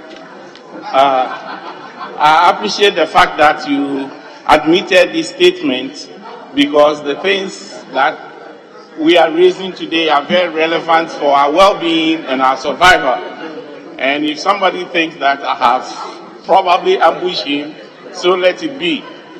But I'm connected to the language group from which Honorable Boa spoke about, because the Servi language and the Nzima language are a little bit similar, about 60% come across. Interestingly, Mr. Speaker, we have the Western North region comprising 9 constituencies. Of them are municipalities. Unfortunately, the Servi language, which is the common lingua franca for all the districts within the Western North region, is not even studied in school, and it is not written. The efforts that they have made in the recent past is only to translate the Bible, the New Testament, into the Servi language. Otherwise, it is not even a written language nor studied in our schools. So if the problem in Nzima land is so bad that they don't even have the teachers, with the Servi language, we don't even have it as a functioning language among the 11 languages that are selected by the Ghana Education Service. Therefore, a child that is born in a typical Servi community, like Bodi, that child is begins studying languages by speaking Servi. Unfortunately, when he enrolls in KG, he has to study Twi, Asante Twi. And throughout the Servi land, from Jaboso, Bia East, Bia West, all of those places, that is what is happening. Interestingly, the president of the National House of Chiefs is a Servi from the Western North region. So the issue we are faced with here is, Mr. Speaker, again, thanking you for accepting this statement.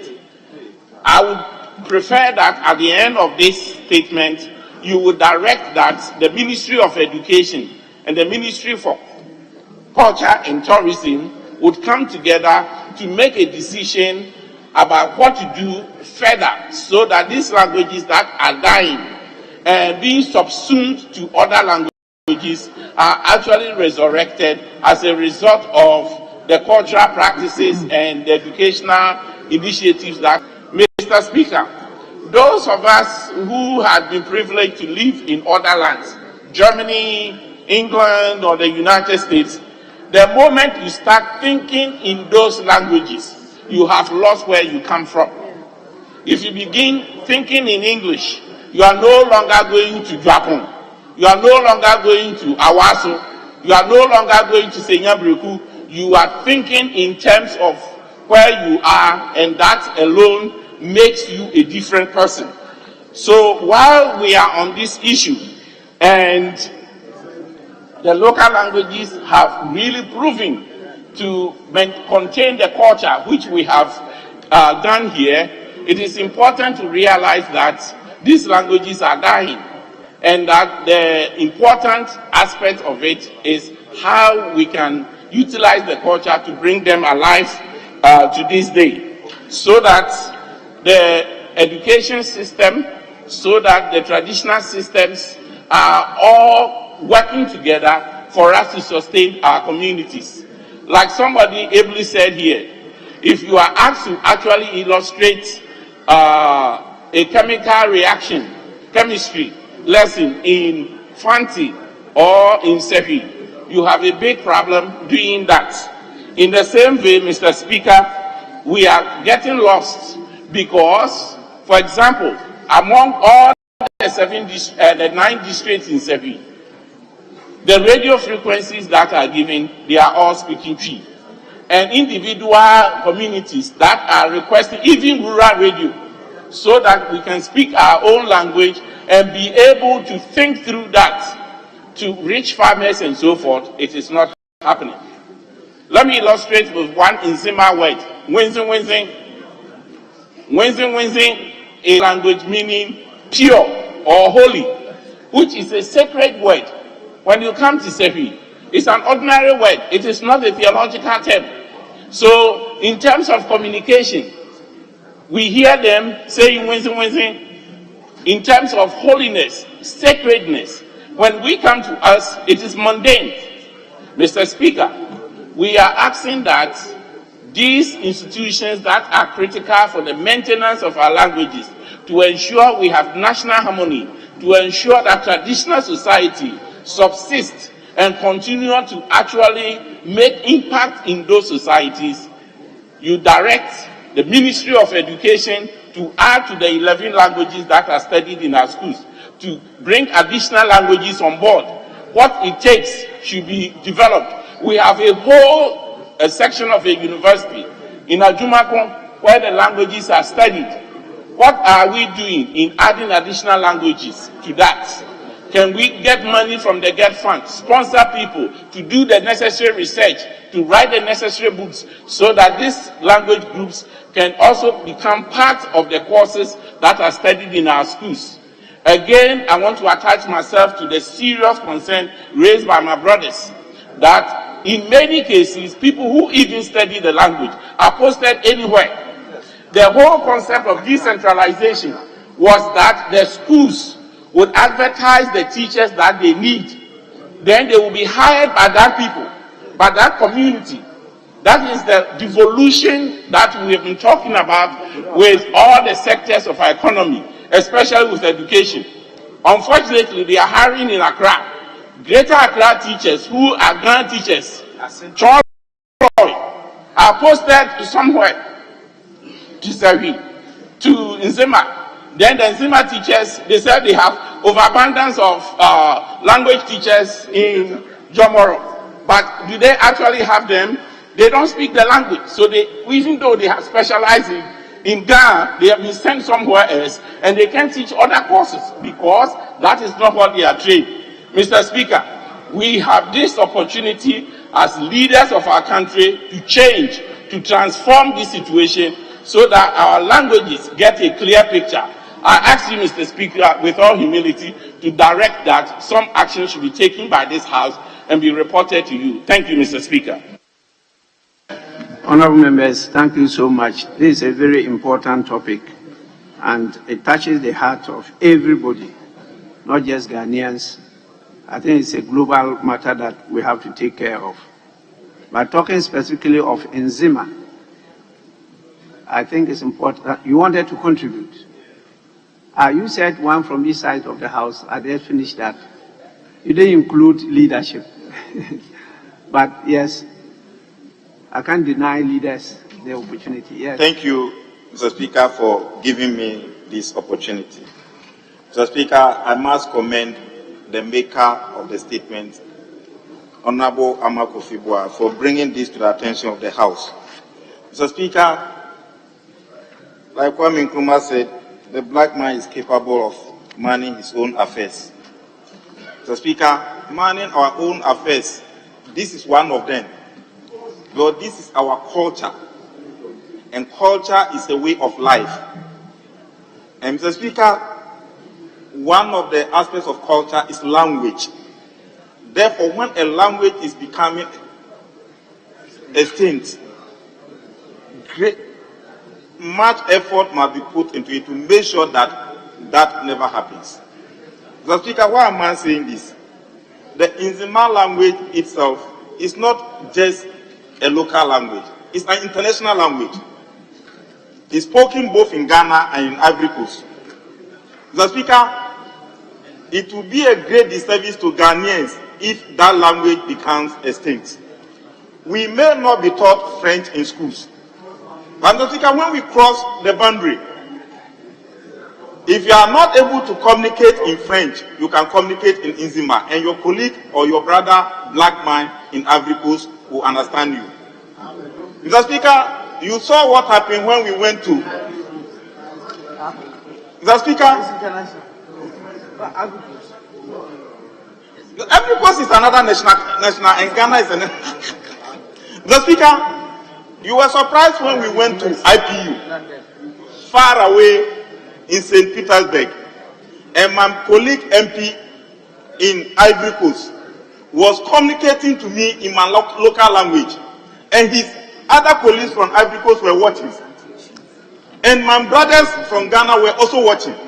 They didn't understand how Ahmed and his brother in Ivory Coast, who are both MPs in different countries, could be communicating in their local language, and they will understand each other. So, Speaker, I was speaking the Bana language, and my brother in Ivory Coast, we migrated from there. We left from there, so we still communicate with them. The Nzimas do the same. The Mole Dagon the same. Mr. Speaker, it is the Brazzaville Conference of 1884-1885. That is why the white man, in the way of controlling us, used political barriers to divide us.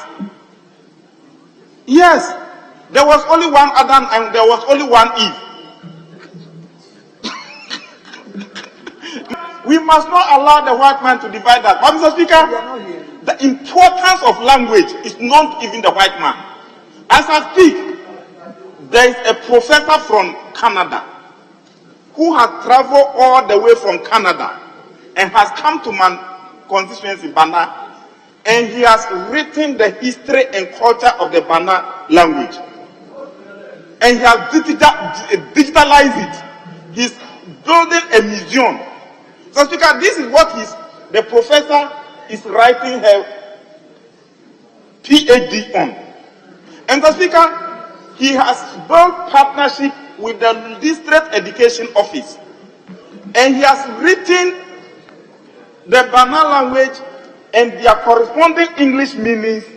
And he is trying that the District Education Office will be teaching this in our KG and basic level.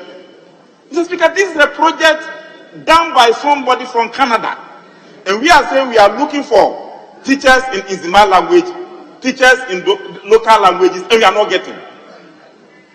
Mr. Speaker, we always cry of unemployment. We want teachers to teach in Nzima. We are not getting. Teachers to teach in other local languages. We are not getting. We have the human resource, but the skills are not there. Mr. Speaker, if you go to Winneba,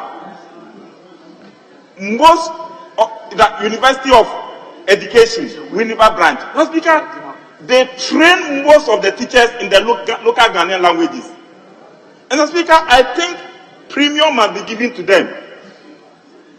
And scholarship must be awarded to them. We tend to give scholarships to other fields, leaving our own culture. Mr. Speaker, we cannot continue that way. And Mr. Speaker, what is the essence of the community radio? The frequency given by the Minister of the National Communication Authority. The essence of the community radio is to make sure that the local people are educated in their local languages within their own community. And that is why that frequency does not cross other areas. It's restricted to only that communities. Mr. Speaker, we have commercialized everything. Community radio tend to be doing more commercial than educating the people in their own language. Mr. Speaker, put that one aside.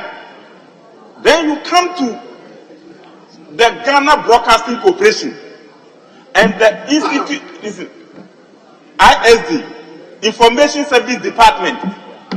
Mr. Speaker, how do we prioritize them? It is their duty. The Information Service Department officer in Nzima area must be a local indigene who understands the language to be able to explain government policies to the people locally. The one in Greater Accra, Gam, must be able to speak Gam.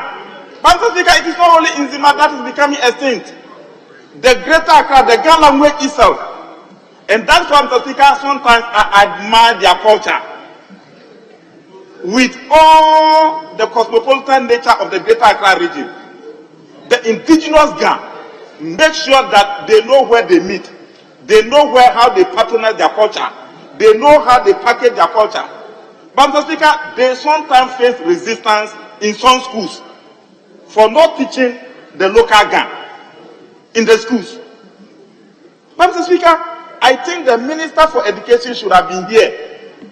And since he's not here, Mr. Speaker, this statement should not just be treated like an ordinary statement. This House must proceed further. And this statement must be referred to both the Committee on Education and the Committee on Tourism and Culture. Once that is done, we will be able to draw a roadmap to make sure if we cannot add to what was left for us, we must not destroy what was given to us. And therefore, Mr. Speaker, with that proceeding further, I want to make a passionate appeal to you to refer the statement to this joint committee so that we, together with them, they will go and do further engagement and report back to the House. Then they will be able to invite both the Minister for Communication and the Minister for Education, together with the Minister for Tourism, so that we see how best we can support these languages from being extinct. Until that is done, Mr. Speaker, we may be talking, and no effort. But this time, there must be action. Thank you very much, Mr. Speaker, for the opportunity.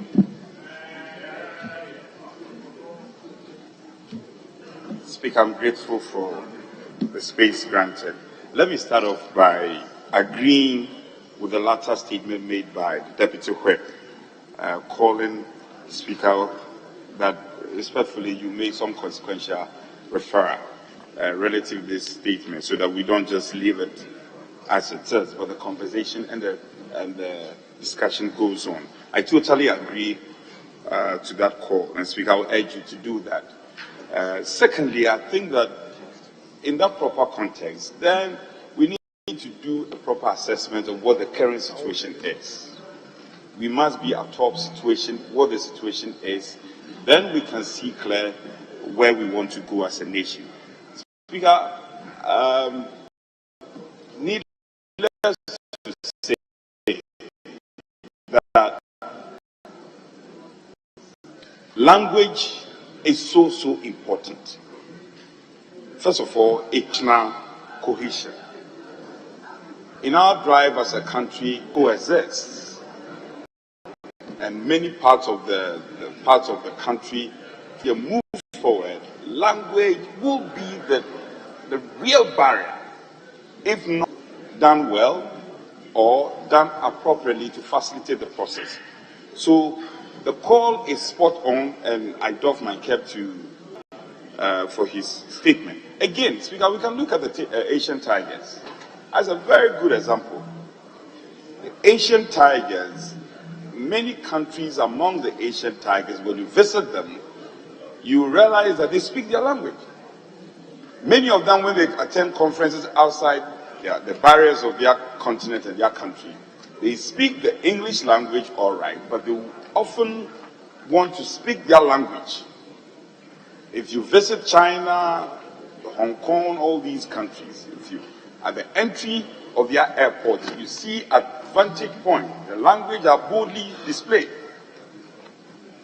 So that for me is important. And we don't need to reinvent the wheel. This is so clear. We don't need to do anything technical. Again, our orders, our new orders, I think, Order 63, talks about the prospect of a member speaking other language but English, provided facilities are available for interpretation. As we got, that is a limitation onto us. It's a limitation onto us. We have to set a good example. The legislative arm of government must set a good example for others to emulate. Again, the directive principle of state policy, which is constitutional, also talks about regional integration, national integration. Speaker, I can go on and on and on, but at the risk of being repetitive, I want to strongly suggest that supporting the Honorable Ahmed's call, as we should not just let this statement be read, contributions entertained, it goes to the records, and that's it. As I know how passionate you are about this matter, and hence I will implore your high office that we do some consequential referral so that we can pursue this matter to its logical conclusion to the benefit of our dear country. And so these will be my suggestions, that going forward, we'll be able to take off the limitation on us as an arm of government, and then the Ministry of Education itself, together with the Parliamentary Select Committee on Education, will set the tone. Let's make a difference for once when it comes to this matter. I recall, if I'm not far from right, I think the 7th Parliament, a similar statement was made, and we all contributed immensely to it. We called for it to be followed through to its logical conclusion, and it never happened. It never saw the light of day.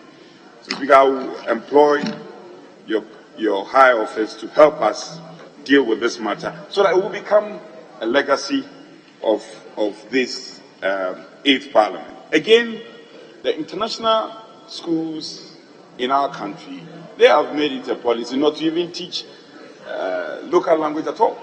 And that is totally unacceptable. It cannot be. It cannot be. As long as they are cited on our soil, they should be subjected to our policy and directives from government and from the political class. I think this is a seriously important matter. And again, Deputy Leader, we want to hear more of such statements from you.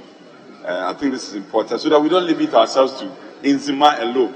I heard, on a lighter note, I heard my colleague saying that Nzima is an international language. I stand for correction. I know Hausa is an international language. I know Nzima is spoken across board when you are getting to Côte d'Ivoire. It doesn't mean Nzima is an international language. So, Honorable Ahmed, it is not officially recognized as an international language. So, many of the things you've said, I agree with you, but this one here, I don't seem to be in agreement. So, in conclusion, I want to commend my deputy leader again for such an important statement. So I'm grateful for the space granted. Yes, honorable members, as I indicated earlier on, it is a very, very important matter that needs further exploration, and I think I will direct as being urged by the House. But it's important to admit that Nzima is part of the languages that developed from the Niger-Congo language family. And it passed through the language referred to as the Bia language, and closely related to the Baule and the Jura Pepesa languages. And so these are languages spoken not only in Ghana and Côte d'Ivoire, they go beyond Ghana and Côte d'Ivoire. It is called Nzima because it took the name from the river Inzi. The river Inzi is one of the rivers parallel to the Como River in northeastern Côte d'Ivoire. And so that is the route. That's why I call it Nzima. Now, it's being said to be part of the Akan language because of the origins of all those languages. Now, unfortunately, we are now talking about languages in Ghana as a whole. And it's very important, and I hope to see you not only speak in the language, because language is not only spoken. You know, we have sign language, and as they said, language is part of our culture. I want to see you show that you really want to indigenize, not just talk about it and keep on thinking in the English language and wearing the foreign clothing. As leaders, you must show the way. And so I want to see you start dressing in the ingenious way. When they say representation, the representation is not just about the constituency, it's about the people. And here you are representing more of the West than Africa. And so you have to look at it, because even English, the language English, came from the tribe Angles from Germany. They went to conquer the Londoners and impose their language on them. So English is a patois. Now you are learning that one, struggling to learn it, and we have various types of English now. But the Germans themselves prefer speaking their local language. The Angles and the Vikings and the Vandals were more developed central controlled tribes. The other smaller tribes that were not that well developed were lumped together and called barbarians. That is where that word came from, barbarians. And it's when the Germans ran over that area that they colonized the Londoners, and the tribe that was major there was called Angles, E-N-G-L-E-S. That is where you got Angles Land, which became England. And you are struggling to learn it now. So please, I totally agree with you, and I believe that we should move in that direction. And so I will direct that the relevant committees, the Committee on Education, the Committee on Culture and Tourism, the Committee on Finance is relevant because we need to allocate some budgetary provision to support the Ministry of Education and the other sector ministries for us to focus on our identity, including the English. And by our rules, even starting from the old rules, the 2000 standing orders, we had a provision at order, I think it's order 47, where we allowed the proceedings of Parliament to be ordinarily conducted in English, but gave an exception that a member may exercise the option to address the House in either Akan, Nzima, Ga, Ewe, Hausa, Dagbani, Dagari, or in any other local language, provided facilities exist in the House for its interpretation. That is Order 47. Now, in the new standing orders, at Order 63, we actually repeated it, but this time, we just did not specify languages, the local language. We said, except that a member may exercise the option to address the House in the local language, if facilities exist in the House for interpretation by the member or for contemporaneously being interpreted. So that is what we have now. So we move away from the specific local languages to generalize it. And I want to see it done. What we do is that the next recess will definitely transform this whole chamber, and we'll try to put some of these IT systems in place for contemporaneous interpretation. In the absence of it, we'll have to employ people in that area to assist us understand each other, because we will encourage members to speak in the local languages, not just English. And we will also need more hands for the sign language. Now we have only about 3 or so who were casuals, but during my tenure we have processed and employed them permanently. And so we need more hands there too. And they will create employment for the people.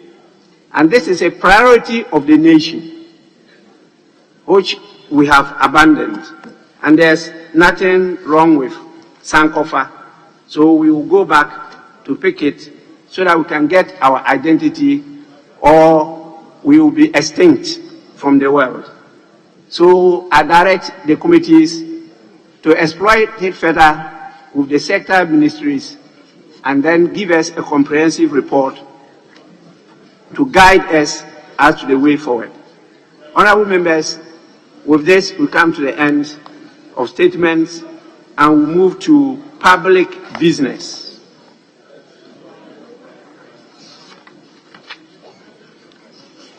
Honorable members, at the commencement of public business, yes. Mr. Speaker, I thought by our new orders we were going to give the committee timelines about how they should report. The complaint is that there are so many committees with referrals that have not been able to report. But on this particular one, I can see how passionate the House is and your good self. If you can give them a timeline, the statement, the 3 committees. Education, tourism. About the timelines. Because I know we'll be adjourning maybe next month. But if they can report before we adjourn. I thought it will not be practicable to give a timeline because there's a lot to be done in that area. That's why I use the word explore. And there's a lot more consultation to be done with stakeholders and more research in the subject area. But as a house, we need to be guided to, in the budgetary allocations, put some priority in that area. And then, as some of you proposed, we grant scholarship to Ghanaians who want to study local languages to assist us. Because when you start speaking your languages here, you may be interpreting it yourself. But we need people to be employed permanently to do that as you speak, contemporaneously, not wait. After speaking, then you start trying to think in English. And then you use words that will mean something different. You know, now people from the north generally refer to the Akans as Kambonga. People don't understand that meaning. And sometimes people try to use it like it's offensive. It's just a reference to the use of an improved technology in fighting, where the gun that was brought was a new technology, so that when you trigger it, the first thing you hear is ka, then boom. That's where the word originates from. Ka, the noise of the trigger. Then the sound comes, boom. So it's from that, boom, and say Kambonga. It's not an insult. That is an improved technology that was used at that time. But our kids now don't understand the origins, and even now in the north, the word pepe or pepeni is seen or felt to be an insult, when the origins of that word is pepe-pe-ni, somebody who does the thing as instructed or directed rightly. And that is a commendation, but now is seen as what? An insult. Because to do the right thing now in Ghana is wrong. If you are pepe, you are the right person. Now, we commend armed robbers and thieves, not those who serve the nation and they go out clean and they are poor. They are being insulted as being foolish. So how do you stop corruption? Honorable members, I think you are satisfied. We can move on to public business now. And at the commencement of public business, there's something I want us to do, but I'll listen to the leadership first. I don't know whether we'll start with presentation of papers. Yes.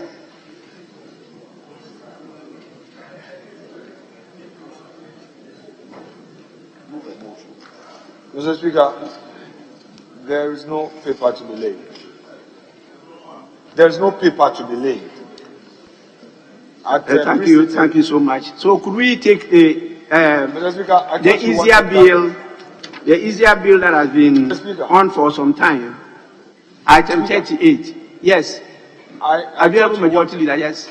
I thought you wanted to know from leadership what had been discussed. You asked for indication. Actually, I was talking about papers to be laid. But if there is anything you've discussed, let me know. Yes, please. Mr. Speaker, we had agreed that today we'll do light business. We agreed on a light business. So, under normal circumstances, after what has transpired, the general understanding was after the statement, we would pray for adjournment. That was what we discussed. Honorable members, yesterday, we discussed that we prioritize bills and finish them. I don't know what happened today, because I get a lot of feedback from honorable members as to the reaction of their constituents towards them when they go back to the constituency because of the delay in processing some businesses before the House. So how can we be having light business at this time? When we have heavy business, in fact, my attention has been drawn to one bill that is being brought under the certificate of agency, dealing with, I think, youth and sports. I have not yet admitted it, I have not seen it, but I'm told that it's under a certificate of agency. So we cannot be doing light business. Please, yes.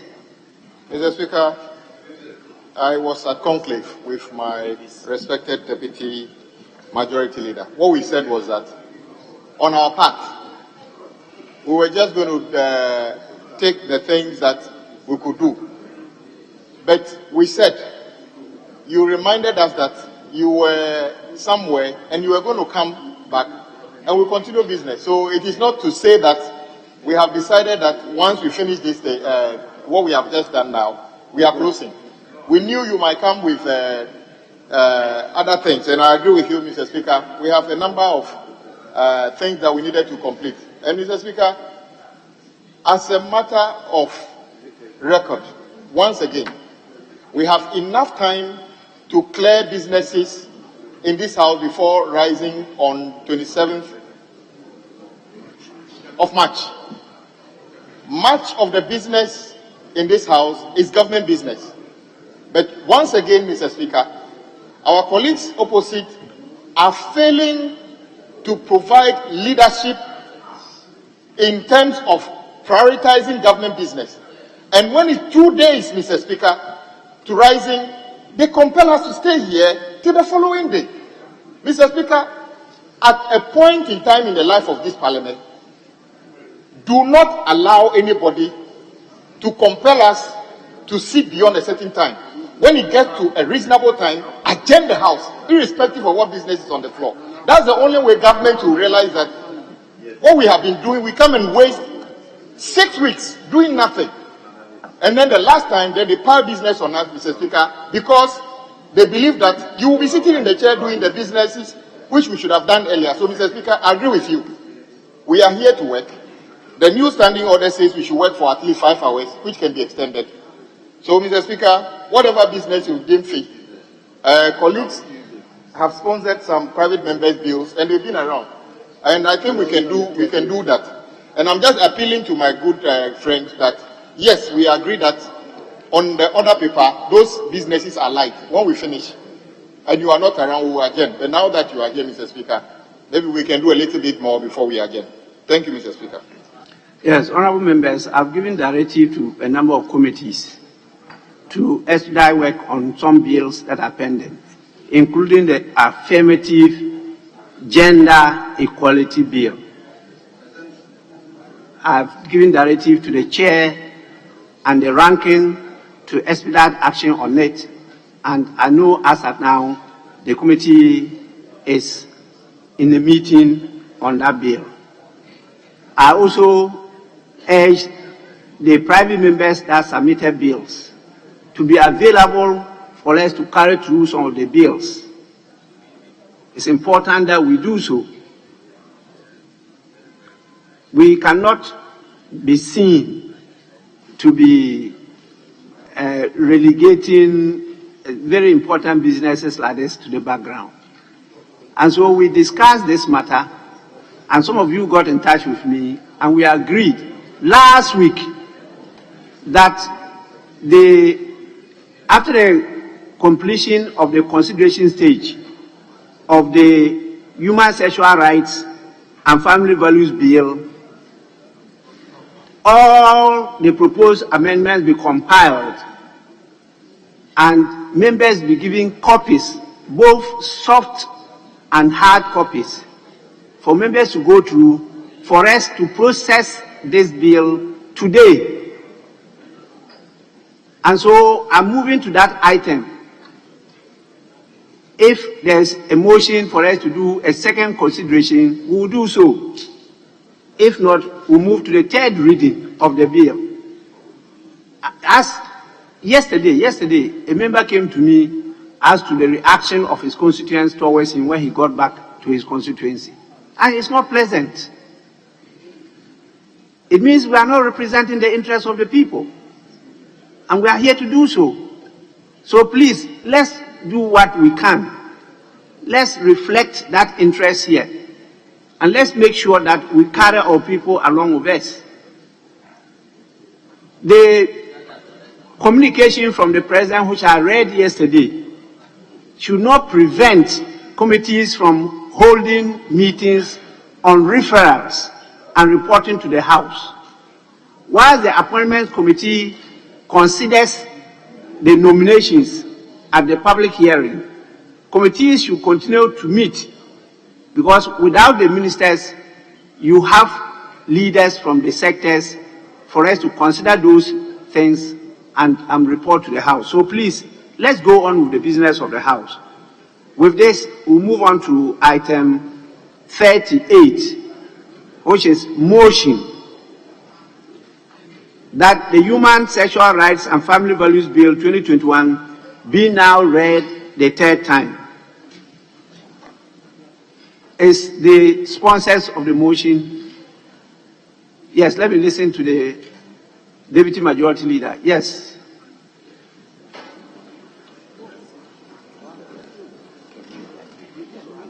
Mr. Speaker, I pray for leave to move this House for a second consideration stage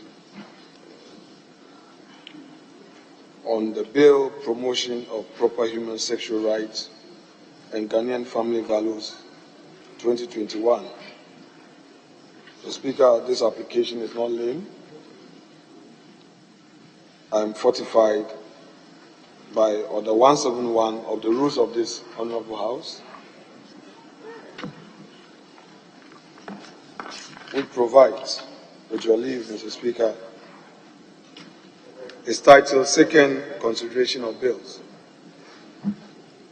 1711, where a member Mr. Speaker, by the way, I'm relying on the new standing orders as approved. Where a member intends to delete, amend, or introduce a provision in a bill which has passed through the consideration stage, the member may, immediately before a sponsor rises to move the motion for the third reading of the bill, move that the bill passes through a second consideration, either wholly or in respect of a particular part or part of the bill, or some proposed new clauses or new schedule. 2. Notice of this motion is not required, and if the motion is agreed to, the bill shall immediately pass through a second consideration stage. 3. Where the whole bill has been ordered to pass through a second consideration, the House shall go through the bill in the manner provided for in Order 170. So, Mr. Speaker, for my purpose, 1711 is applicable for the purpose of the motion. And Mr. Speaker,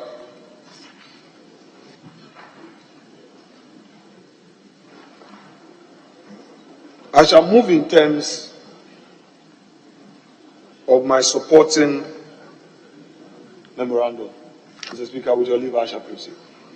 Mr. Speaker, the essence of this motion is to afford this August House the opportunity to thoroughly consider amendments I have proposed to the bill with a view of substituting community service for incarceration.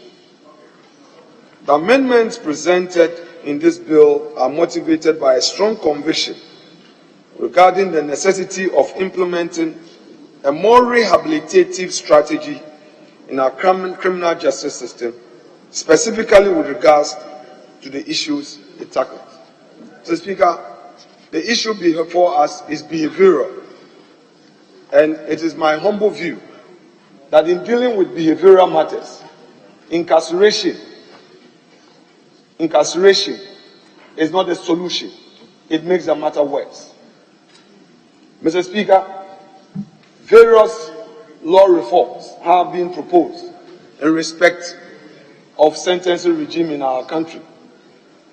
Mr. Speaker, various discourse lead to one point, that our court system should introduce a more humane, reformative, rehabilitative system where people who breach our laws, who sin against our legislation, would have an opportunity to reform and be reintegrated.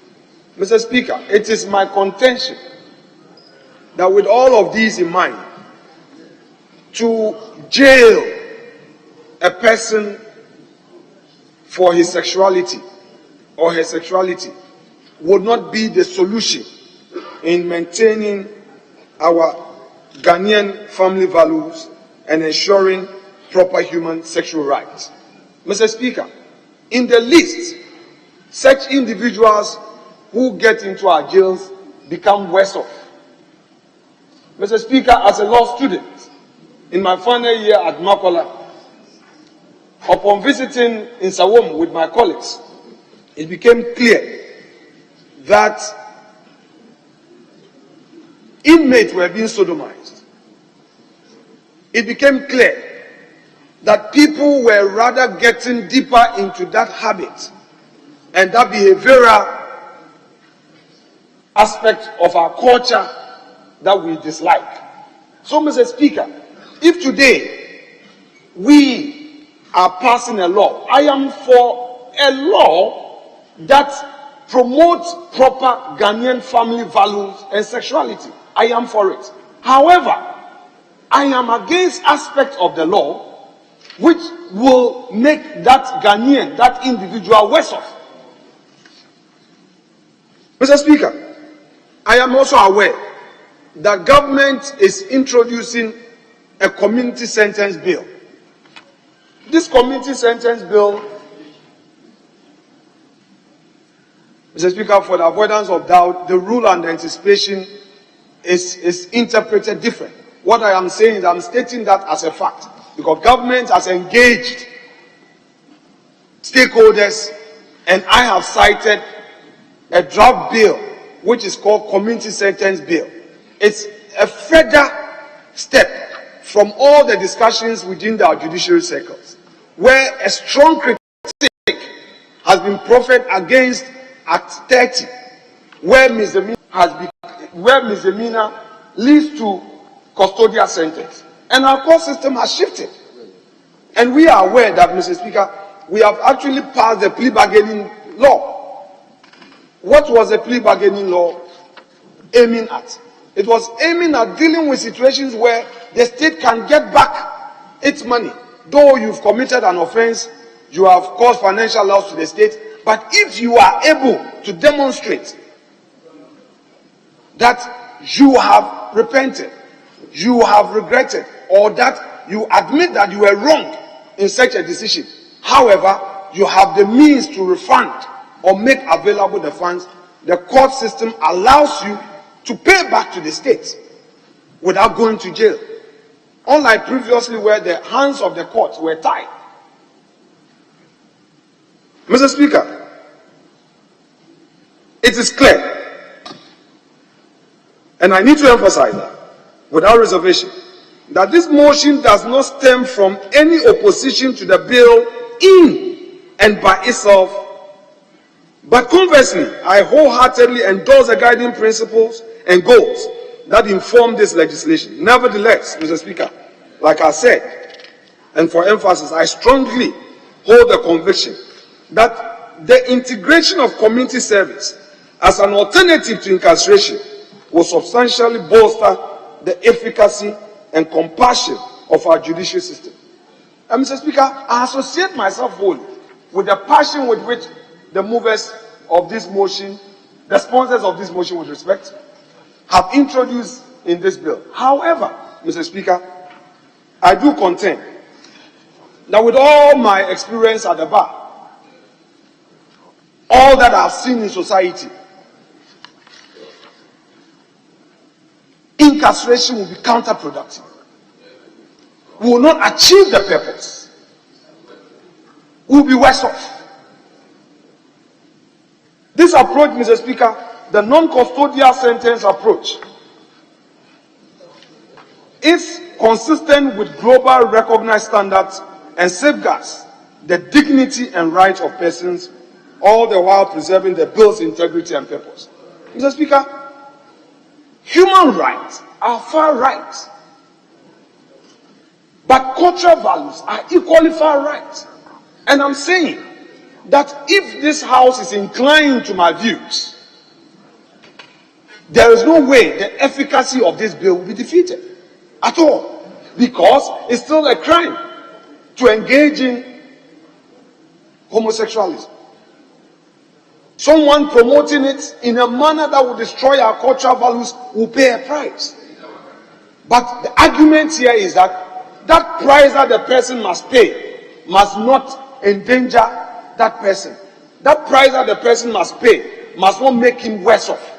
Mr. Speaker, let me relate to my very self. Mr. Speaker, growing up as a child, my stepdad was very strict. If you make a mistake, you will receive some lashes.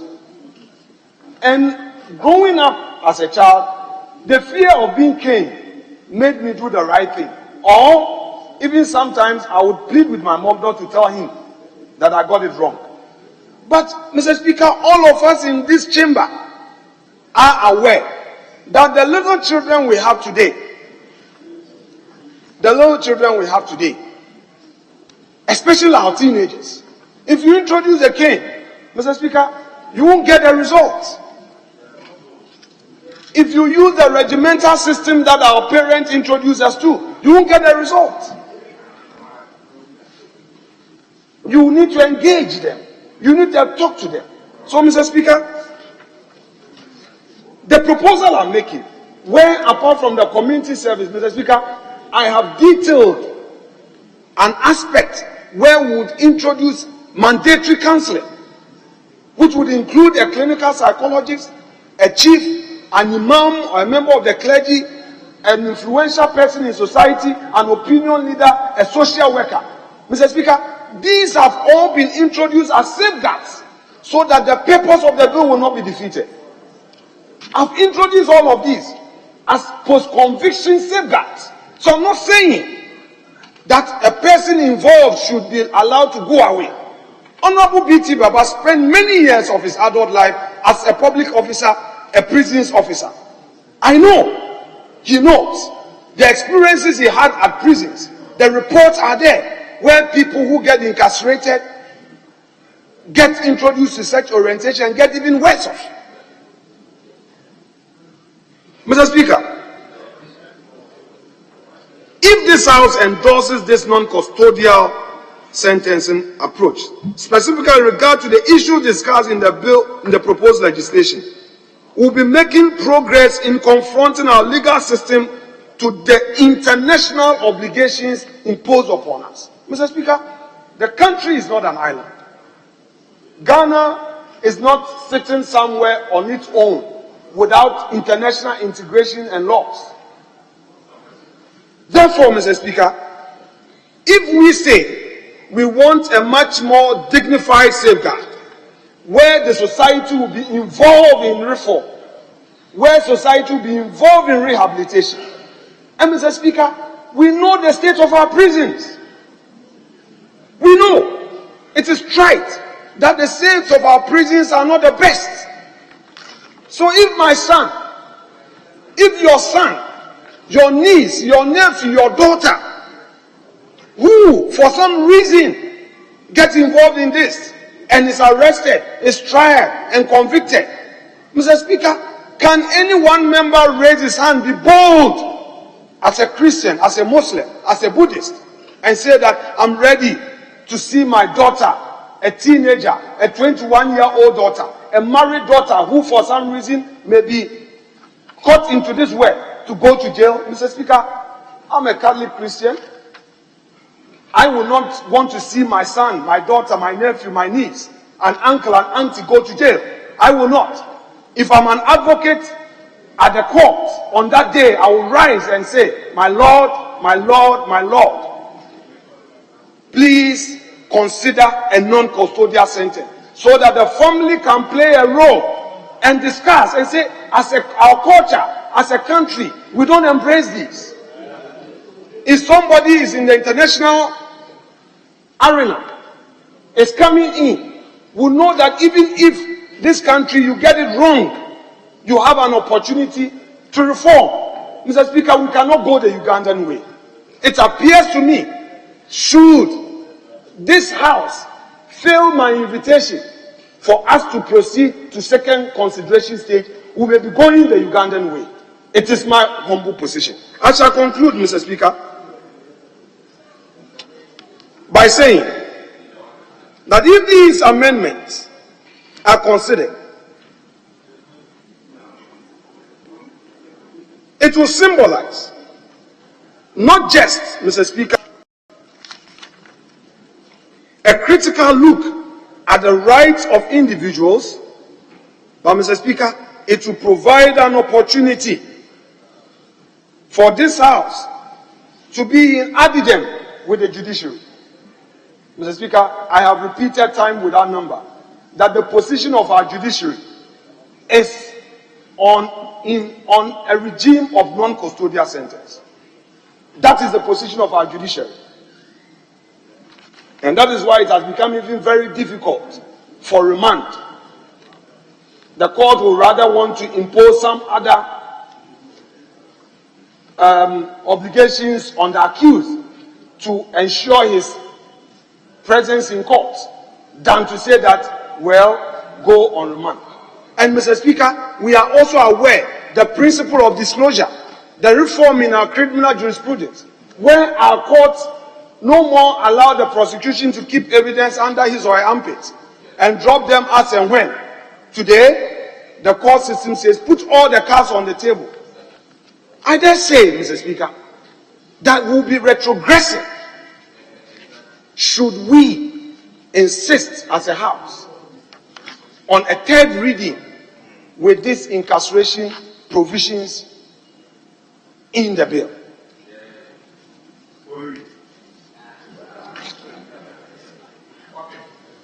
Honourable members, I think it's very clear the motion that has been moved.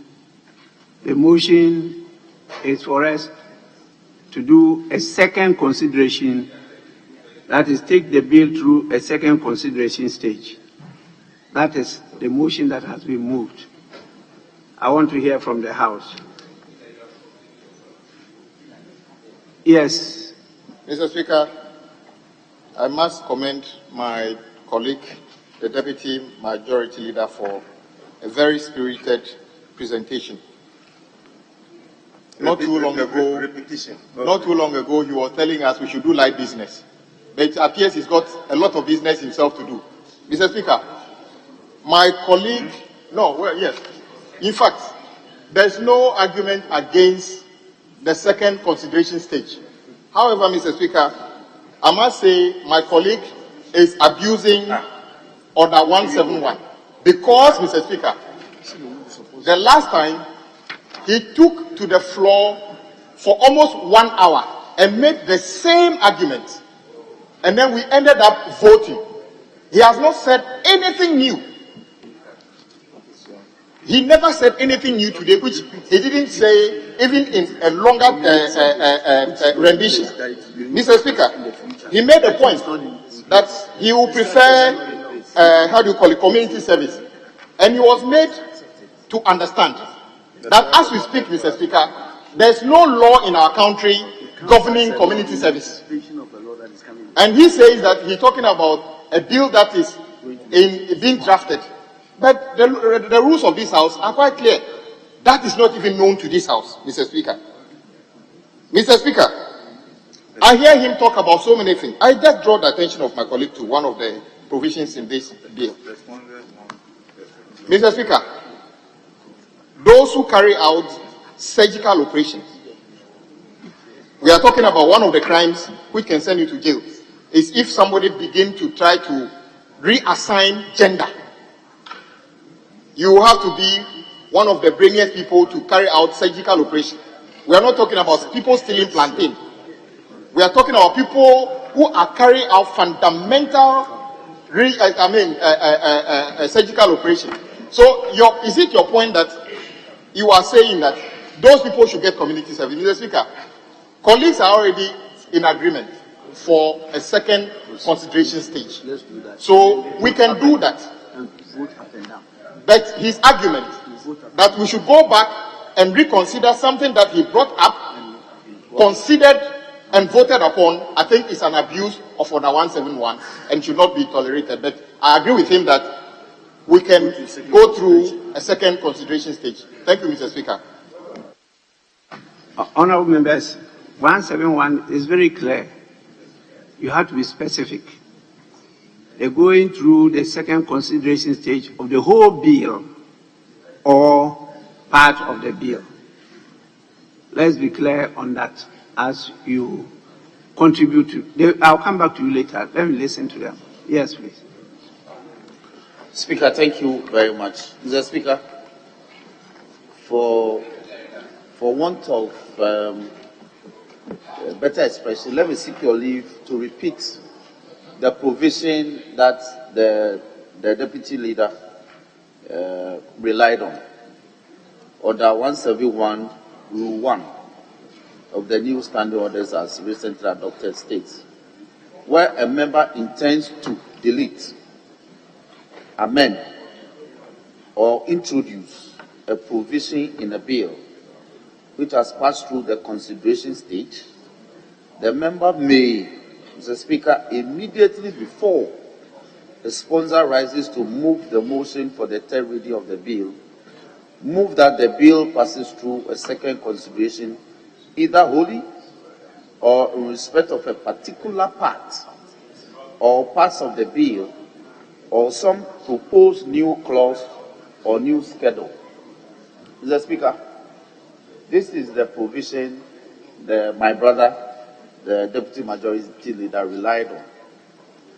Mr. Speaker, yet in his entire submission, because the proposed amendment that he intends to move is not advertised, he could not state it clearly as part of the submission. He made a very substantial submission, but it didn't come out clearly exactly which provision of the bill that he intends to be taken through the second stage of consideration. Mr. Speaker, once Order 171, Rule 4 states as follows: where a bill has been ordered to pass through a second consideration in respect of a particular part or parts of the bill, or some proposed new clause or new schedule, the House shall consider that relevant provision and any amendment which may be proposed to the bill. Mr. Speaker, my simple submission is to the effect that, first, the motion to have the bill move through the second consideration will have to be adopted. Mr. Speaker, when that is done, then Rule 4 of Order 171 will kick in. So I'll urge the mover of the motion presently before the House to then come clear regarding which particular provision of the bill before us that he intends to amend. Then we can be guided accordingly. I thank you very much. Yes, honorable members, let's listen to him to be specific as to, is it reconsideration of the whole bill or part or clause of the bill? Then we can take it on from there. Yes, please. Mr. Speaker, thank you so much indeed. And I appreciate the views expressed by my respected colleague at the bar. Mr. Speaker, Roxanne and I were mates, and we share our own esprit de corps. Thank you. Mr. Speaker, you intervened to get the matter expedited. But I want to say that when it comes to the jurisprudence of this House, I'm always careful. As your student, I always want to make sure I do the right thing. I actually filed the motion and attached the specific clauses that I seek my amendment on. And the clerk at table did advise that indeed they are doing the necessary printing. And I was surprised, but they said that they want to see the motion moved before they circulate the addendum. But I have made sure that sufficient copies have been sent to the clerk at table, and all the amendments I seek to effect have been duly advertised and given to them.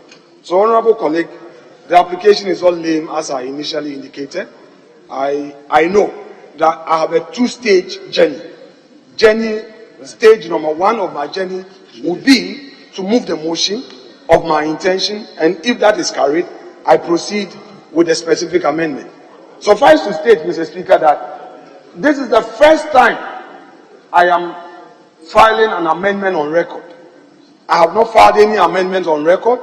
Therefore, it is in a sharp disagreement with the earlier position taken by my respected friend, Honorable Abuja, MP for Adaku. So I'm not abusing the process of this House. It's the first time I'm moving this motion. It's the first time that I am filing. We do extempore amendments and all that. Those are bona fides, and this is also a bona fide. All right. So on all fours, I'm doing the right thing, Mr. Speaker.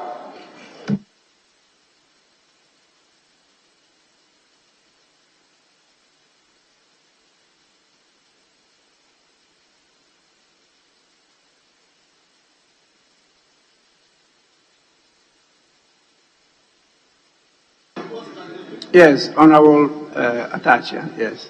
Thank you, Honorable Speaker.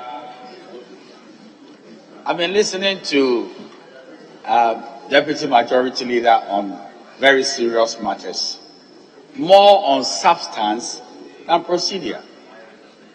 And I think we can always relax our procedures if we look at some matters of consequence in terms of substance. So I do pay some high regard to the submissions of my colleague, Honorable Tefia Mako, in relation to Order 1714. I respect that a lot, that the particulars of the intended amendment could inform the debate, our contribution. Be that as it may, I am of the humble view that let's look at the substance of what is urgent upon this House and see that in respect of the substance, we can give space and look at the amendment line upon line upon line. Honorable Speaker, I also have some respect for the issue of who should go to jail because of a behavioral. I'm just, please, with the greatest respect. I also have regard for how the behavior of an individual in this critical area of sexual orientation is very topical and is very uppermost in the minds of the entire world. The question that I think we should also pose as lawmakers, and I agree with him, is that by every measurement, do we believe, apart from the very serious ones that I know, custodial sentences might be appropriate, but if somebody has a behavioral challenge in terms of sexual orientation, do you believe that imprisoning that individual will be reformative enough? So this is what I believe we should look at critically, because half the time, some people believe that when you apply the power of imprisonment, you achieve the aims of the law. There is evidence to show, if you pay regard to the National Institute of Corrections in America, and the research is showing that they call it a relapse into criminal behavior, recidivism. Honorable Speaker, I want to quote some of the observations. Carefully targeted rehabilitation and treatment programs can reduce offender recidivism by conservative estimates of 10 to 20%. So therefore, it's informing the entire world that it's not only custodial sentence that can really help, but people can relapse into all manner of activities after custodial sentence. So, Honorable Speaker, we have to look at this thing critically. And I will crave the indulgence of the House that my good friend should particularize the terms of amendment for us to see. Yes, and then we can look at it very well. But it's raised matters of substance, which we should not discuss by reason of procedural challenges or otherwise.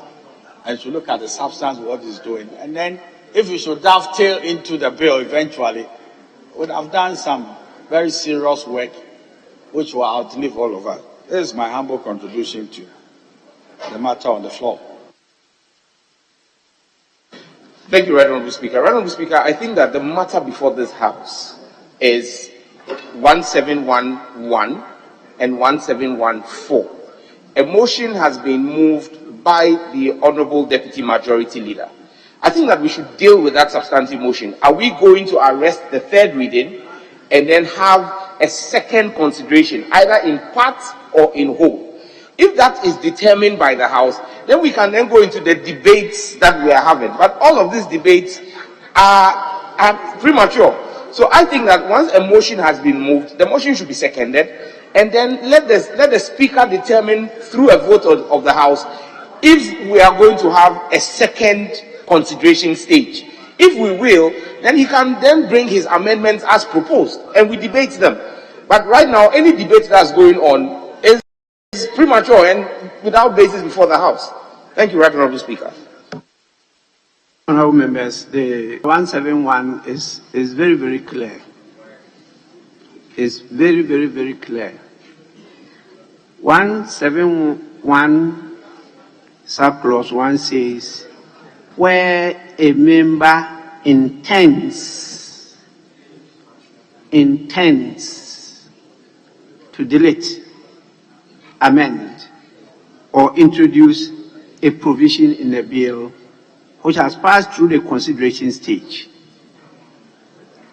the member may, immediately before a sponsor rises to move the motion for the third reading of the bill, move that the bill passes through a second consideration, either wholly or in respect of a particular part or parts of the bill, or some proposed new clause or new schedule.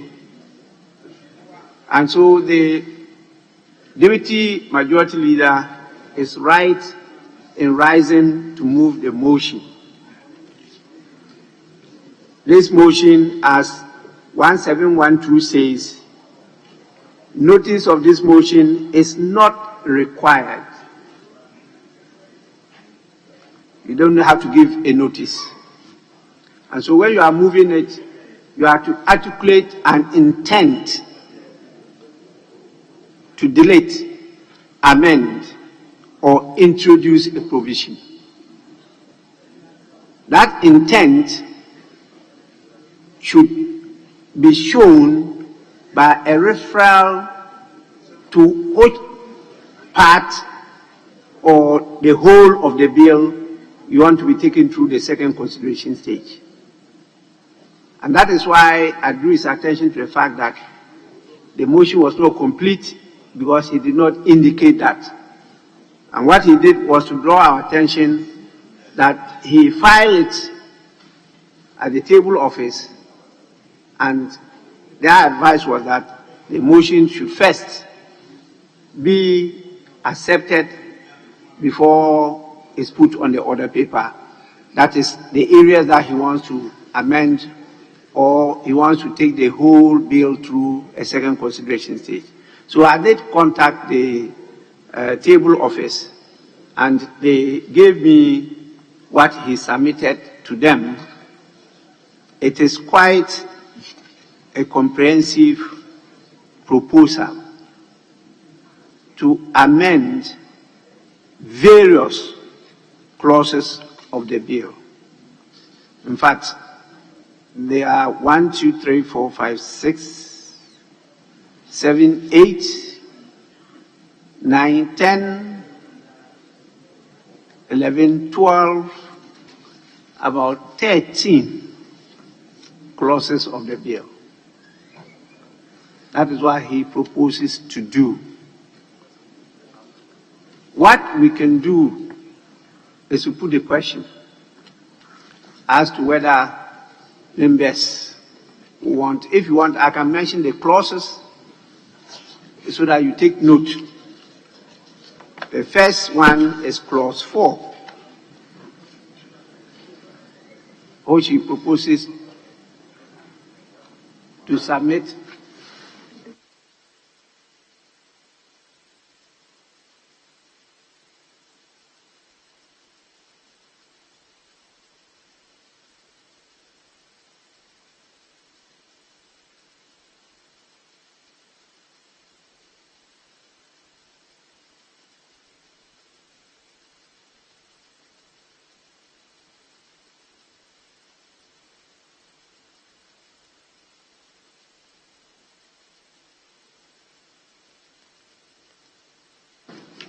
Yes, there are a number of them: clause 4, clause 6, clause 7, clause 8, clause 9, clause 10, clause 11, clause 12, clause 13, clause 14, clause 16, and clause 22. That is what he's proposing to do. I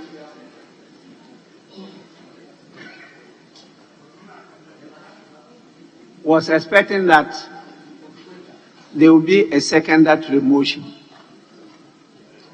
I haven't heard anybody seconding except the Honorable.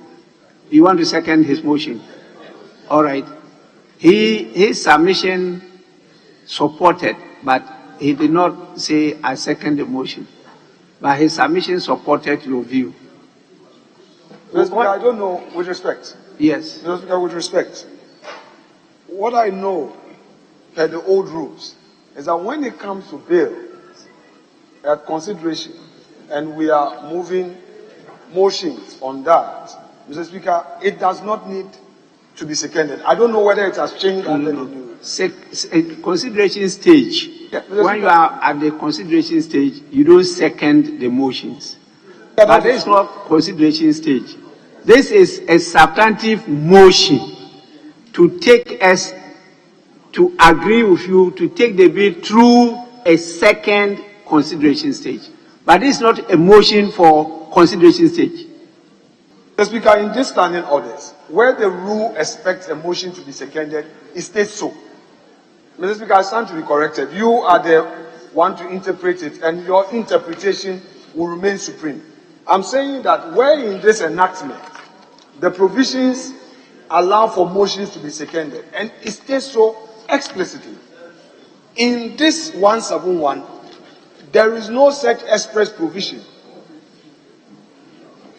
under 171(1) that the motion be seconded. It's not there in 1711. However, Mr. Speaker, if you want to give it some purposive interpretation to invoke a certain jurisprudence to guide us, I don't have a problem. I will be guided. Like I said, Mr. Speaker, we are your students. Honourable Member, Order 105. A motion, unless moved at the second reading or consideration stage of a bill, shall be seconded. So it's only two exceptions. Only two exceptions. Second reading or consideration stage. Now, please, the motion to take a bill through a second consideration stage is not a consideration stage. And that's why it needs to be seconded. Please. So it's on the basis of Order 105 that I said I was expecting somebody to second the motion. Mr. Speaker, you may leave long. You may leave long. Yes, but you are lucky you have so many people who are ready to second your motion. So I don't know why you are still litigating this matter.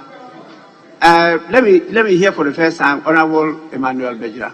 Mr. Speaker, thank you very much. On the basis of Standing Order 105, I second the motion ably moved by the Deputy Majority Leader. Thank you. Honorable members, motion moved and seconded. Let the record reflect that a sponsor has seconded this motion, which aims at introducing non-custodial sentence.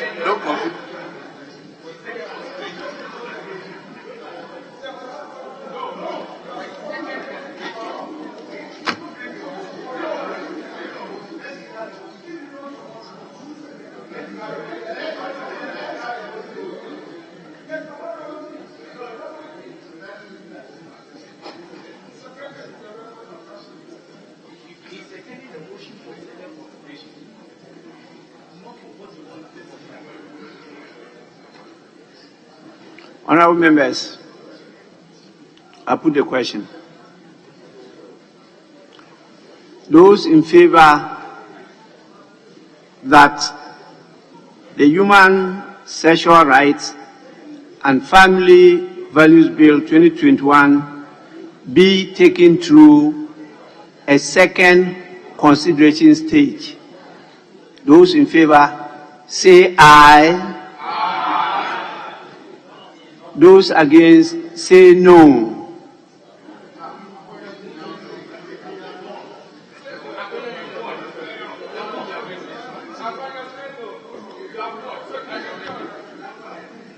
Honorable members, the motion has been negated. And so we move on to take the motion as captured under item 38, that the Human Sexual Rights and Family Values Bill 2021 be now read the third time. The sponsors should move the motion.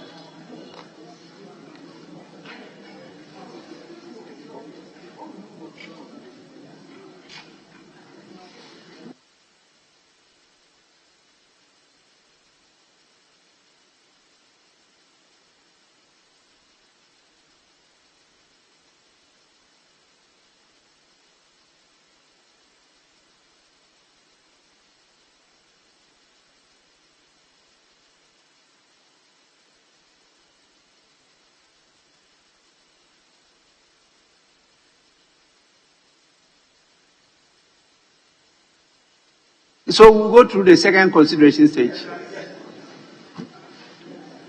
I got your decision wrong. Thanks for the correction. Please, honorable members, we will go through what I have. I'm not sure you all have it, but I drew your attention to the clauses that he intends to take through the second consideration stage. The first clause is clause 4. Clause 4. Mr. Speaker, I think the Marshal need to get us prepared for the second consideration stage. The mix. Yeah.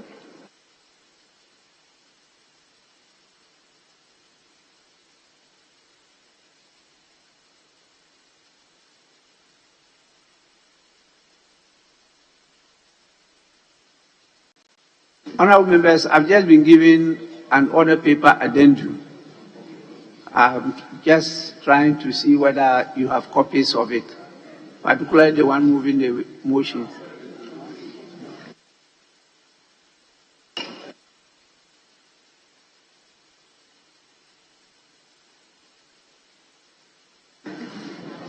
Yes, honorable members, I'm told that we are likely to have a second addendum because they are still working on the other proposals. And so we'll start with this.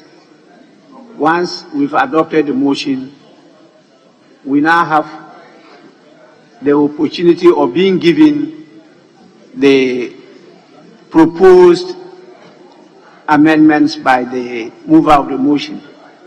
So we'll start with this whilst we wait for the second order paper addendum. So we'll go to page 1 of the order paper addendum, clause 4. Prohibition of LGBTQA+ and related activities.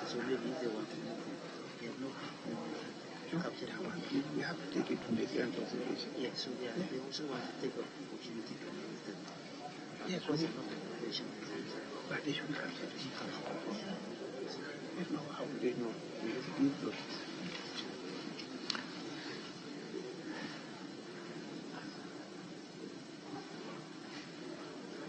Yes. Clause 4.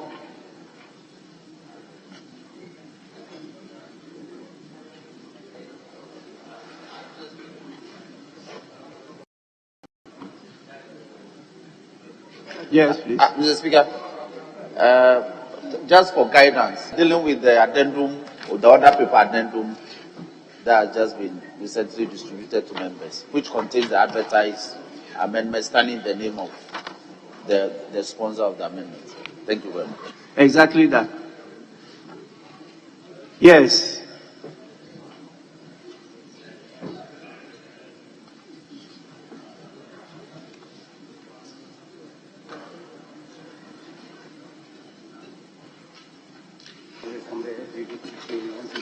Mr. Speaker, clause 4, amendment proposed, sub-clause 2, line 4. Delete the provision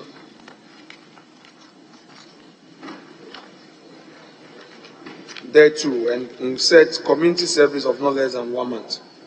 I so move. I shall rely on.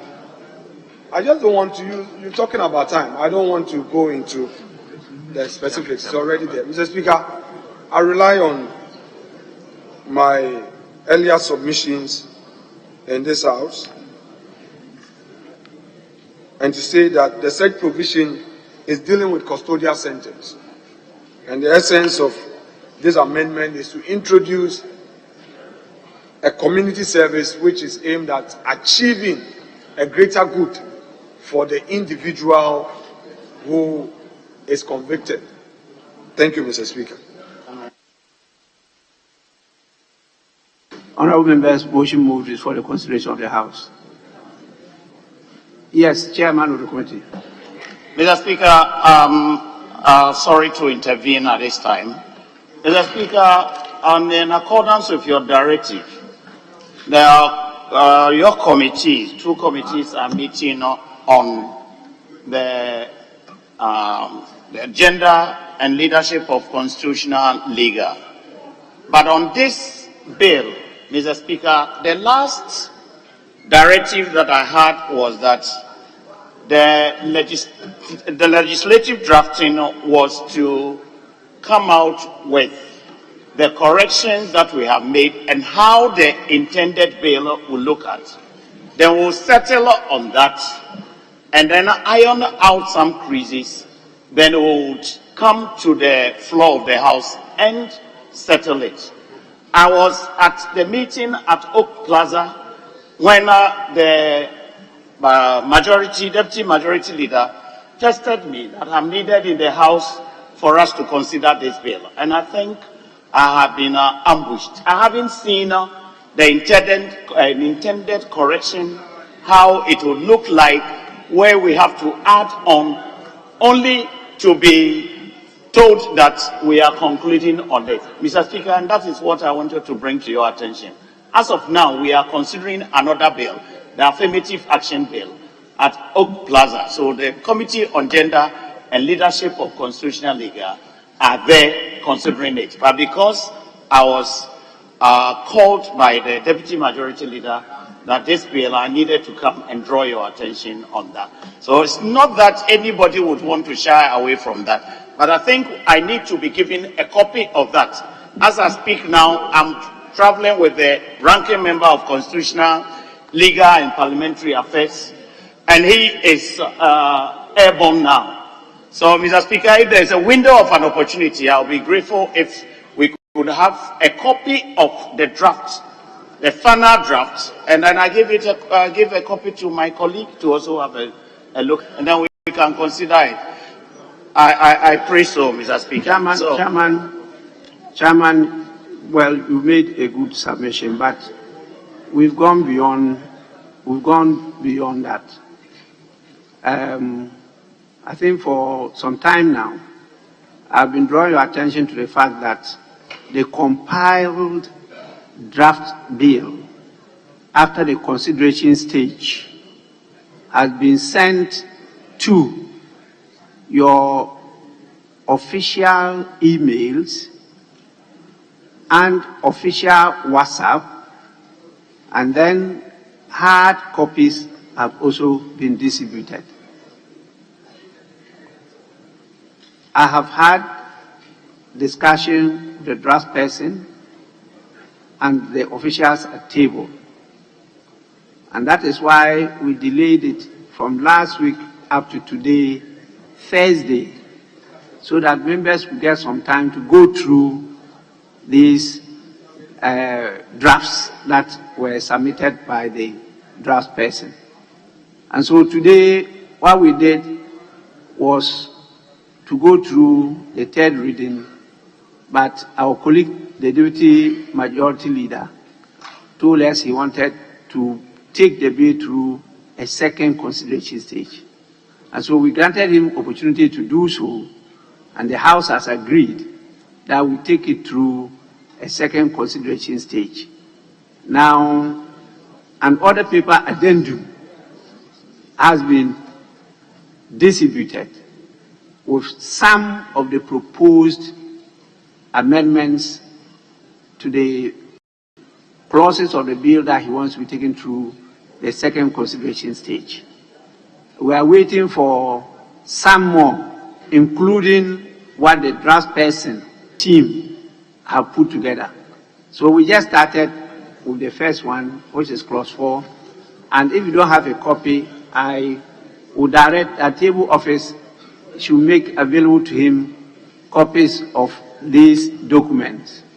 That is the hard copy of what the Honorable Majority, Deputy Majority Leader has given to us, then the other paper addendum. But let me make it categorically clear that the absence of a chair or the leadership of a committee does not prevent the House from doing its business. You are expected to be available to lead us for good reason. I agree with you, for good reason, because it's also part of the directive of the House that you be part of the committee that is considering the affirmative gender equality bill. And you were rightly and rightfully there. But this is a bill that was considered by a whole committee. The sponsors were also there. And we believe that not all members of the Committee on Constitutional, Legal and Parliamentary Affairs are at the meeting considering the affirmative action gender equality bill. And so the House is right in proceeding on the consideration of this business. You are available now. You'll be given the documents. If there's any other issue you want to raise, please, you may do so. Mr. Speaker, thank you very much. Mr. Speaker, this bill considered the last time, that was last week, and we finished with the clauses. Then we agreed as a committee with leadership and the sponsors that we would want the draft person to give us the draft bill as it looks like as considered. Then we will meet as a committee with the sponsors, except somebody would want to tell me that I'm lying. Mr. Speaker, this is exactly what happened. On the issue of the second consideration, Mr. Speaker, I am not privy to that. But if we look at the document, and Mr. Speaker, on record, I haven't received any email, I haven't received any WhatsApp. Allow me to make my point. I don't understand why we need to rush on this when we have agreed. Because the last time Mr. Speaker was not in the chair. It was the second Deputy Speaker.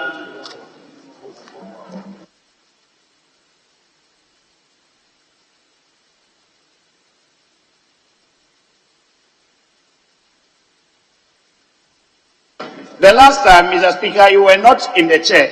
It was one of your deputies that was in the chair. And we agreed that the draft person should do the corrections and give us the draft. Then we'll meet as a committee with the leadership and iron out. And this is what I'm saying, that the committee, as the chairman of the committee, I don't have a copy of the corrected version. What we are considering now, and the committee had not been served with any notice, and the committee hasn't met on this. Honorable Chairman, this business is no longer at the committee stage. This is the business before the House. I am not aware that any speaker has referred the business back to the committee. And so I can't understand how you and leadership discussed that after the draft person has finished compiling the draft bill, it will be given to you to go and discuss with the sponsors. It doesn't happen that way. better respect, that was not what happened.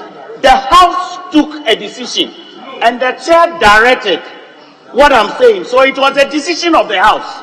And this is what I'm saying that I'm taking aback. At any rate, if the House had taken a new decision, and Mr. Speaker, I would entreat Mr. Speaker to refer to the hands up. This is what we agreed on. The second deputy speaker was in the chair, and all of you, the sponsors of this bill, were here, and we agreed together. And this was the decision of the House, that a committee with the sponsors will look at the draft bill. It's not that I am making myself a super chairman. I haven't said that. I am saying that this is what I know. And as the chair of the Constitutional, Legal and Parliamentary Affairs, I have not been served with any notice, whether by email or by physical draft or by WhatsApp, Mr. Speaker. And I would suggest that if the House had taken a different decision from the decision that the House took, from the last directive, Mr. Speaker, I cannot say anything about that. But that is factually correct, what I am saying. Except that somebody will want to run away from that. And I do not know whether my ranking member had also been given a copy of that now. And I don't know what is being considered. Honorable Chairman. The House took a decision that the committee must meet on this and iron out the creases. Mr. Speaker is Honorable Chairman, please be clear in your submissions. This second submission is different from the first one. Initially, your statement was to the effect that you as chairman and the committee agreed with leadership that after the draft person has finished compiling all the amendments into the draft bill, that the committee plus the sponsors will go back to consider it. You did not state initially that it was a decision of the House. Is this second submission you are talking about the fact that it was a decision of the House? And that it was a directive of the second deputy speaker. And you are drawing my attention to the Hansard. I should go and cross-check it. It is in your second submission. I must be grateful for your correction, but exactly the point I would want to make, Mr. Speaker, that this is exactly what happened, that the chair directed, and that was the decision of the House. And that's what I'm saying, that we have not been given copies of the document for the committee to meet on it and iron out creases with the sponsors. This is factual. Honorable Chairman, where is it in our standing orders that at the end of the consideration stage of a bill, the Speaker will direct that it goes back to the committee for reconsideration? The procedure is very clear. At the end of the consideration stage of a bill, the next stage will go through a third reading. But provision has been made available that before a sponsor rises to move the motion for the third reading, any member could rise to move a motion for the bill to be taken through a second consideration stage. That is the procedure. I'm not aware of any provision that empowers the Speaker to direct that the bill be taken back to the committee for reconsideration after consideration stage. There's nothing like that in our law. But please, this is a very key bill. And throughout, the impression has been created. And I believe that that is the position of the House. That is a bill that is unanimously supported by the House, all members of the House. And that the intention of the House is to do its job very well. Because this bill is not only for Ghana. What we are doing, and I've emphasized it many times, that we're going to pass a model law that most countries are likely to follow. And that is why we've given enough time and resources for this House to be in a good job. So far, so good. I don't want us to try to introduce any red herring into this matter again. Please, let's all make sure that the right thing is done. We have agreed that it will be taken through the second consideration stage. Let's go through the second consideration stage. Mr. Speaker. Yes, Chairman. I'm grateful. I have just been given a copy of the intended bill, and I believe this is what the drafters had ironed out. Mr. Speaker, I think that your directive would not be that the decision of the House given by the chair at the last agenda meeting on this bill is being overruled. What the House had agreed, and that's why I said that we must refer to the Hansard, that the draft person was to iron out, to give us the draft as the House had done. And Mr. Speaker, I am very sure that if we meet as a committee together with the sponsors, probably even the second consideration might not be necessary. Because if we have all agreed on the content, the second consideration might not be necessary. And I am not aware of the second consideration. It happened in my absence. But Mr. Speaker, that was the directive. I have it. Let us meet as a committee. Let us iron out the creases. At any rate, it was the decision of this House. And Mr. Speaker,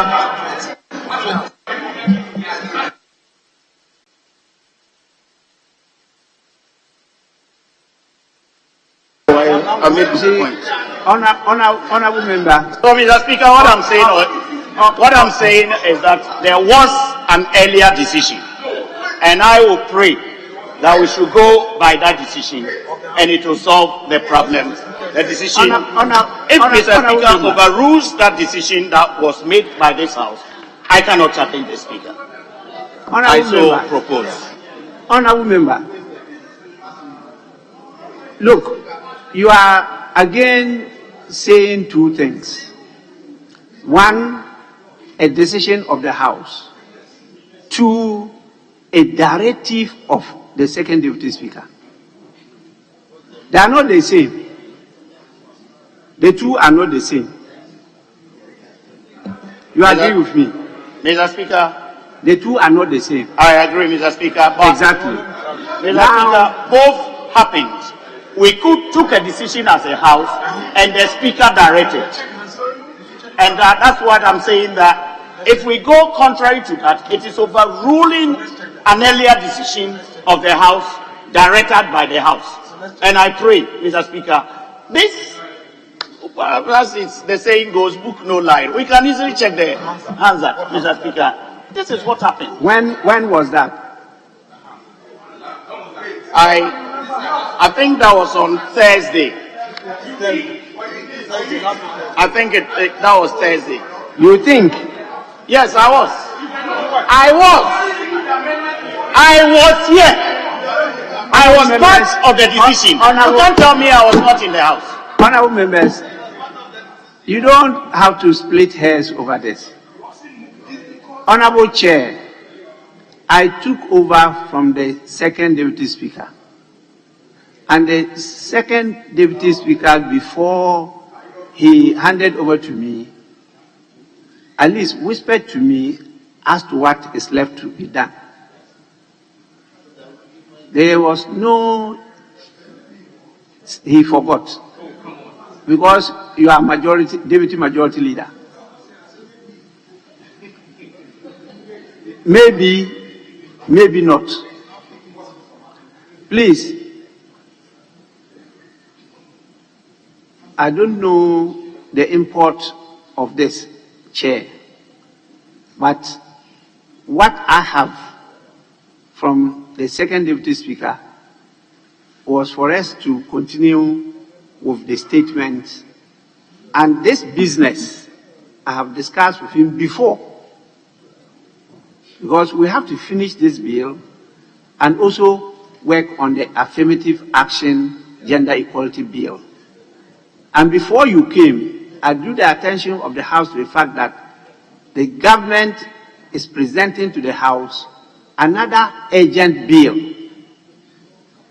We have to do all this before we rise. But by 27th, His Excellency will be before the House and he will present his State of Nations address. And you know, usually we give that as a priority.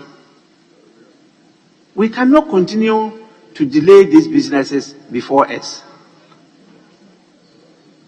You in particular drew my attention someday to the reaction of your constituents when you got to your constituency concerning the delay of these matters.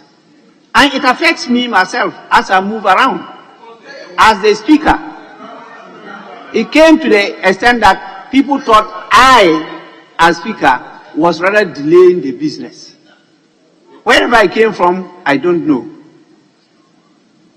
But everybody knows that I have been before, I have shown all commitment, zeal, and enthusiasm to see through in the right direction the business of this House. So please, I don't want anybody to have that perception. And I think that we have given enough room for everybody, Tom, Dick, and Harry, Akwesi, Adwa, and Abina, and Akusua, everybody, to make inputs. Please,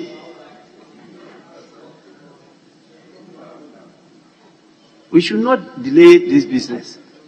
Let's go through the second consideration stage. The draft person, she has done very well with her team. They have also compiled proposals on the bill to be taken through the second consideration stage. We have all that here. And so the first one we are considering now is what has been proposed by the Deputy Majority Leader. After that, the draft person's own will be taken through. They are here. But the bill is before the House. It's no longer at the committee stage. That one must be made clear. And so we cannot allow the committee, whether through its leadership or whoever, to take back the bill without a proper procedure. And there is no such procedure in our standing orders. So we'll go on with the second consideration stage of the bill. Mr. Speaker, I am grateful, except to find out we are the masters of our own rules. And I would want to find out about what happened on last Thursday, which I made an application that we can check from the Hansard. Is it after the second consideration that we will look at the directive that was given by the chair, or we would marry that into two? As I stand here, Mr. Speaker, under your directive, I'm not supposed to be here. There is another meeting that I am part of. I'm co-chairing. It's not a matter of me not being here, but the matter, I am surprised that honorable members of this House will take a decision, and when we are trying to help the Speaker, who was not in the chair, to do the right thing, they run away from the decision that we have taken as a House. That's my surprise, Mr. Speaker, and I pray that we should check the Hansard and find out on what happened. Because we agreed, and Honorable Kwame Abuja was here, then we agreed that we should do the draft and go through it as a committee with the drafters to iron out, then we can proceed. I am grateful, Mr. Speaker.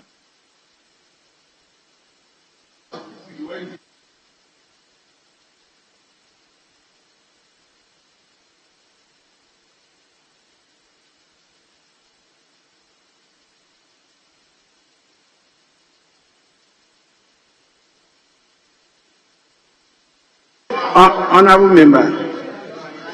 member,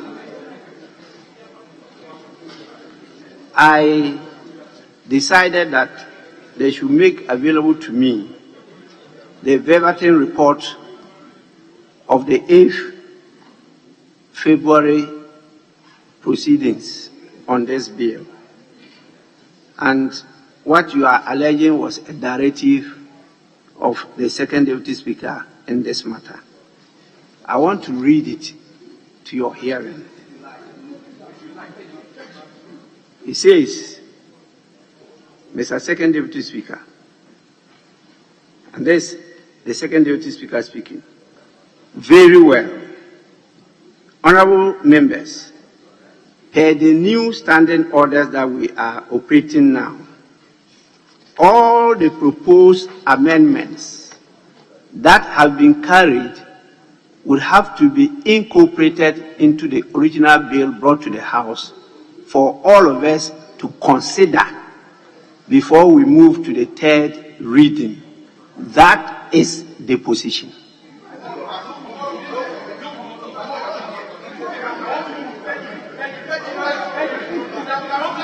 Mr. Speaker, and honorable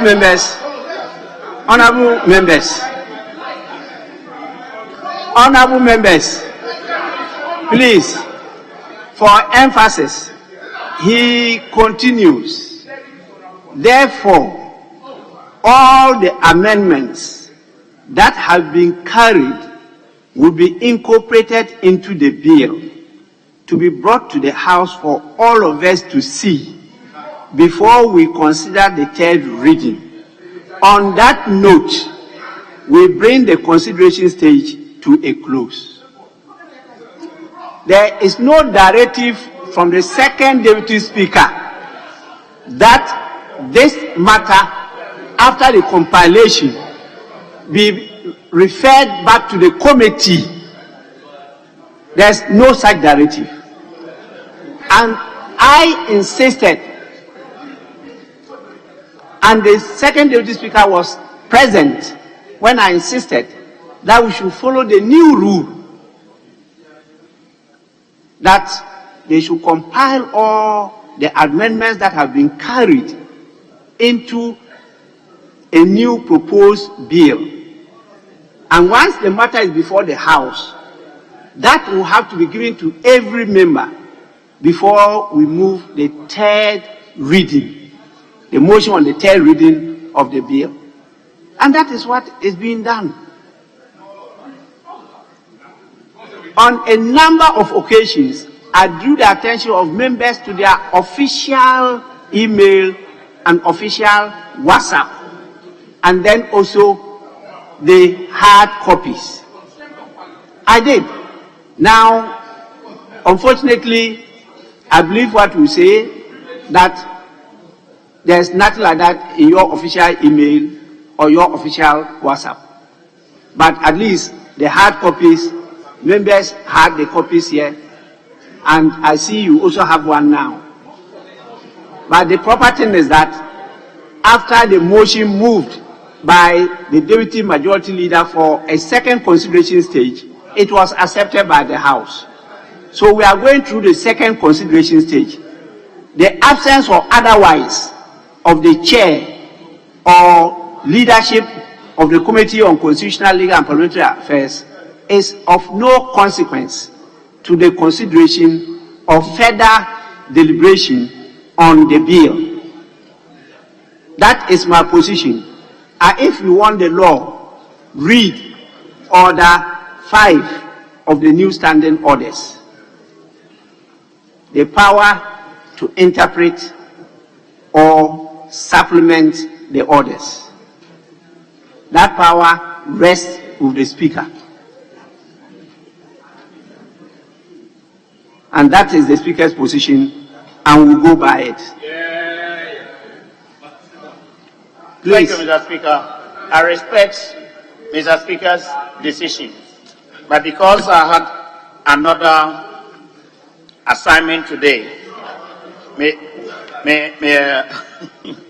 because I have another assignment today, it's safe to say that, Mr. Speaker, I'm not challenging, but I would have loved, I don't have the Hansard here, I would have loved to have listened to the comments that were made earlier, which brought this decision.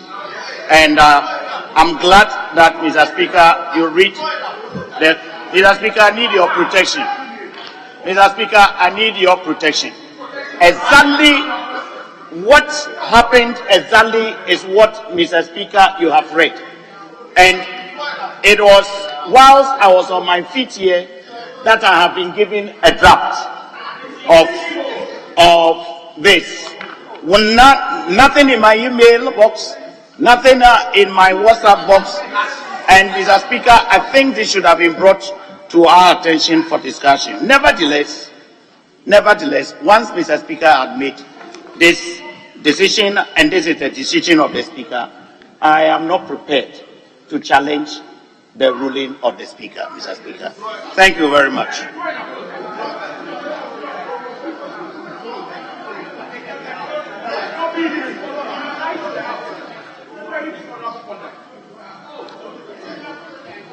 Honorable members, let's leave it at that.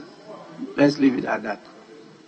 But as chair of a very important committee, Constitutional, Legal and Parliamentary Affairs, please try to guide us to do the right thing. Don't flip-flop when you are making your submissions. Because now you ended by talking about not directive, because you talked about the directive of the second Deputy Speaker. Now you are talking about contributions before the directive. That I cannot accept.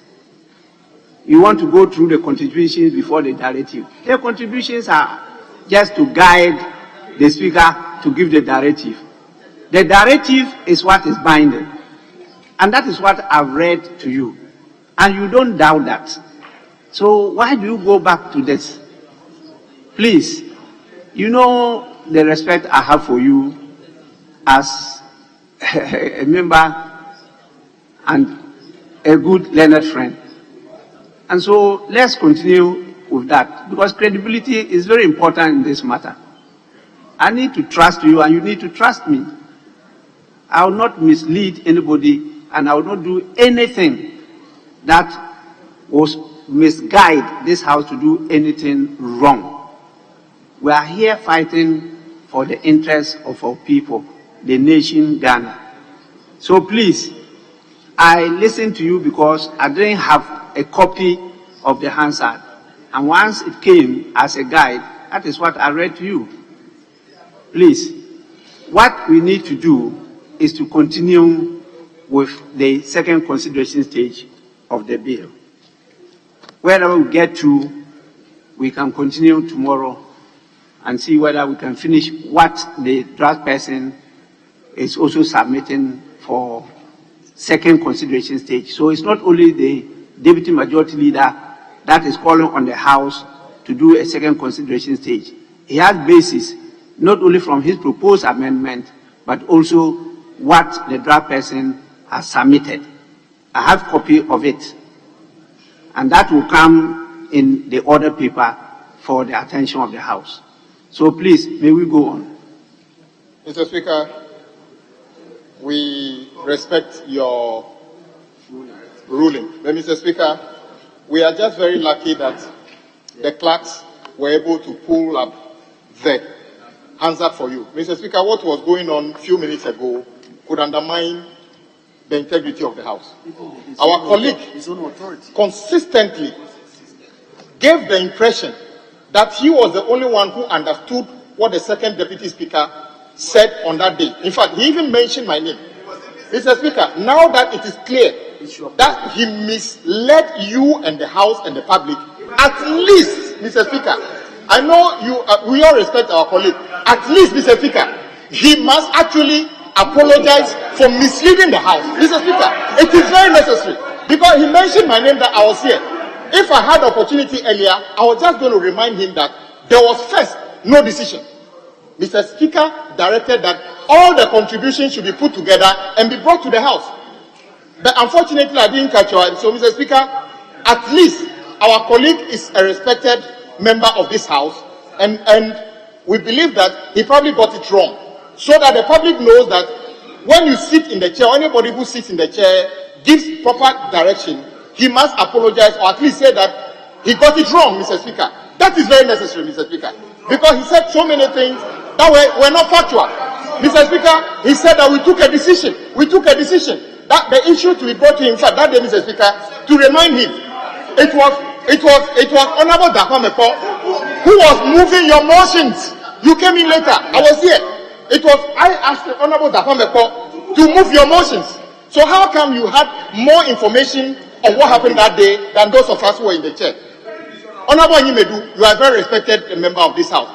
You misled the house. Please apologize.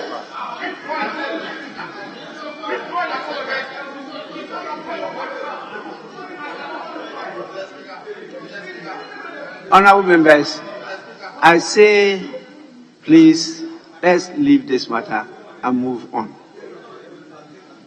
Let's leave it and move on. Deputy Majority Leader. Mr. Speaker, thank you. Mr. Speaker, all I want to say is that we should not get personal at each other on such occasions. Mr. Speaker, this practice where colleagues shout, use unprintable words, and take advantage of the fact that they have not spoken into the mic is unhelpful. Mr. Speaker, it affects relationship outside of this chamber. Mr. Speaker, with the greatest respect, the member has not spoken into the mic with the.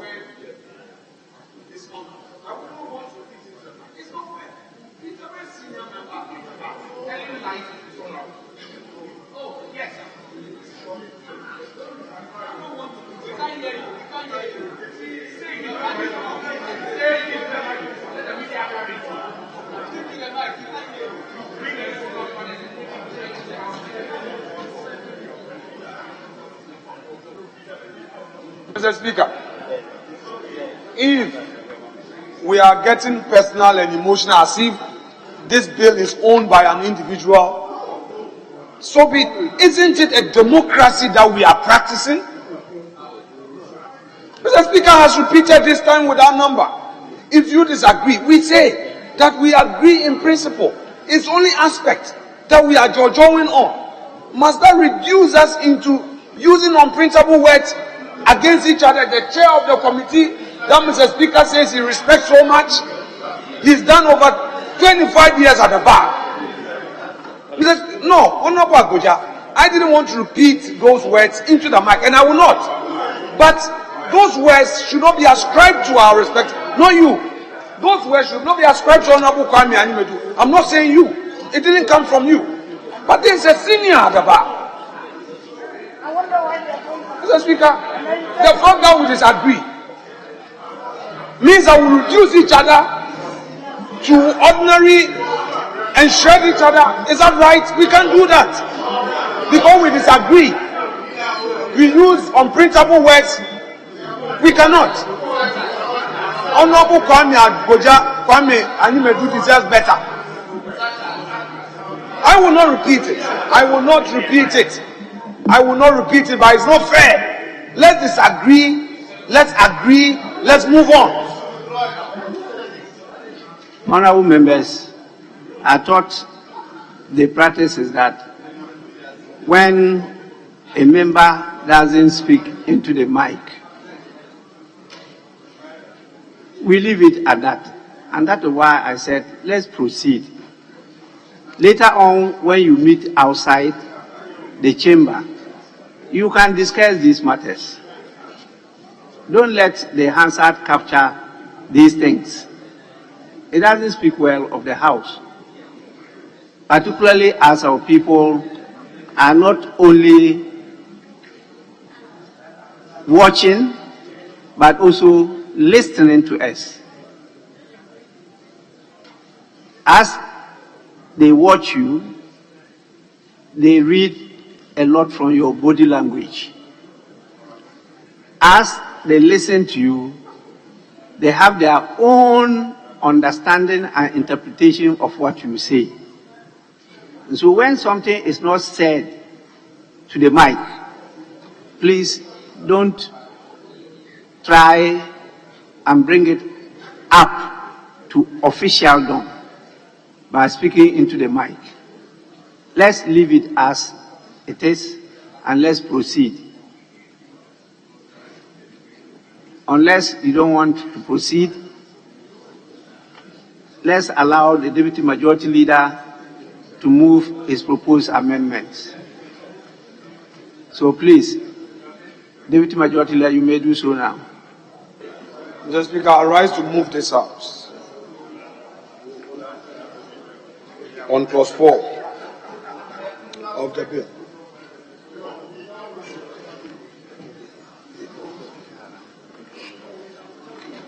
Mr. Speaker, amendment proposed that subclause 2, line 4 be deleted, and in its place we insert community service of not less than 1 month. I so move, Mr. Speaker. I rely on my earlier submissions on this matter. Yes. And to say that it will be a proper safeguard to protect human values, to help rehabilitation, to help correct, to help reform. Yes, honorable members. Than the motion is moved is for the consideration of the House. Yes, Honorable Sam George.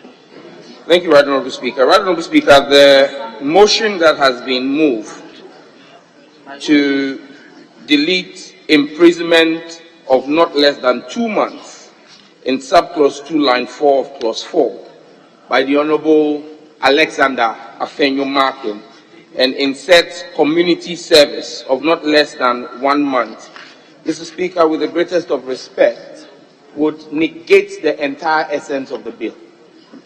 The argument that we're looking to restore and reform and rehabilitate people does not first and foremost take away the essence of legislation being punitive. Mr. Speaker, we have given a wide spectrum to the judges to consider the circumstances of every case before the judge and make a determination.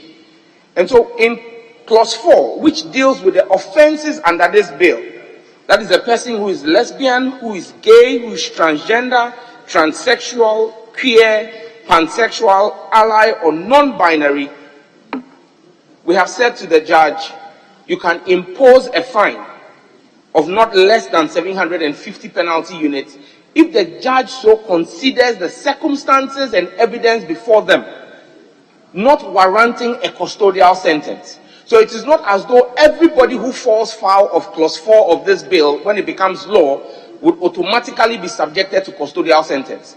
The facts of the case before the judge would allow for a fine or a custodial sentence or both.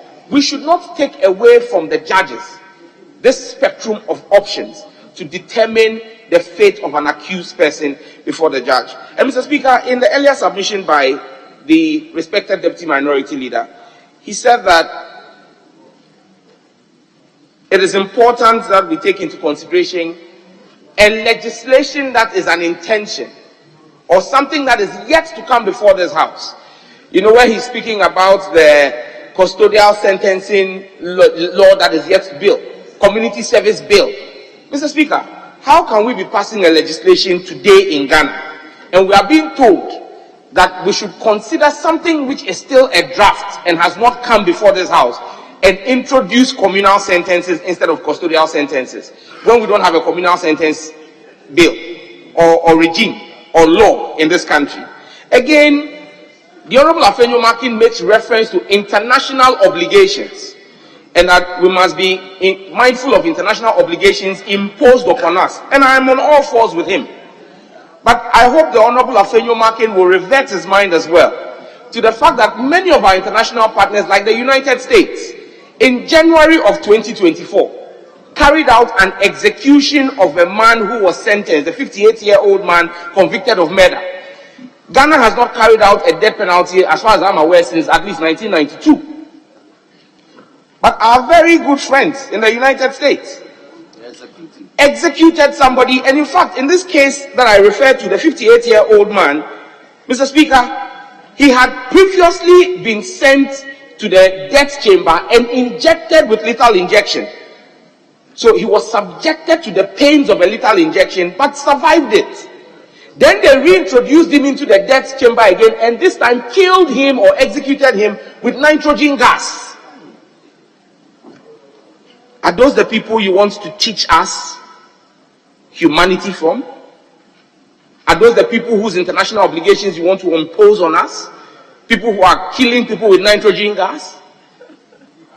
Really, we, thanks to the work done by the Honorable Xavier Sosu, have scrapped the death penalty. So if for anything, the international community should come and learn from us. And let me just remind you that in the US and in many parts of Europe, they still have legislation that has custodial sentencing for persons practicing polygamy. When a man marries 2 wives in the US, he is sentenced to 6 years in jail in the United States. In the US. And I'm sure you have uncles and grandparents who are polygamous. Imagine that they had visited the US, the same way you invited us to imagine a foreigner visiting our country. They would have, your uncle will visit the US because you take him there, and he will be sentenced to 6 years in jail because he has 2 wives. I mean, the law is made for man, not man for the law. And let me just remind you that even in those jurisdictions, they respect the international or the jurisdictional geography of each country. The US men's national team traveled to Qatar and respected Qatari law that punishes the same thing we are offering a fine for, by death. The Americans went there, respected their law, played the football, got kicked out, and went back home. If we pass the law here, we will not flout any international obligation. And so, Right Honorable Speaker, I urge this House to maintain the limited options of punishment, which include a fine or a custodial sentence, or both. Let us not tie the hands of the judiciary. This community service option, Mr. Speaker, flies in the face of any known legislation in this land. And so I urge this House to abandon the amendment as moved by Honorable Afeonu Markins. And Mr. Speaker, let us drop it as so moved. Thank you so much, Mr. Speaker.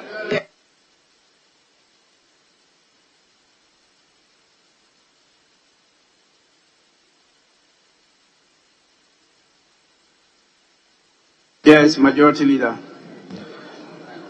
Speaker, I just came in listening to the intervention of the honorable member for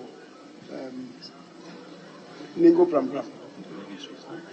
I was thinking that we are reverting to discussing the principles of the bill. We've gone past that stage.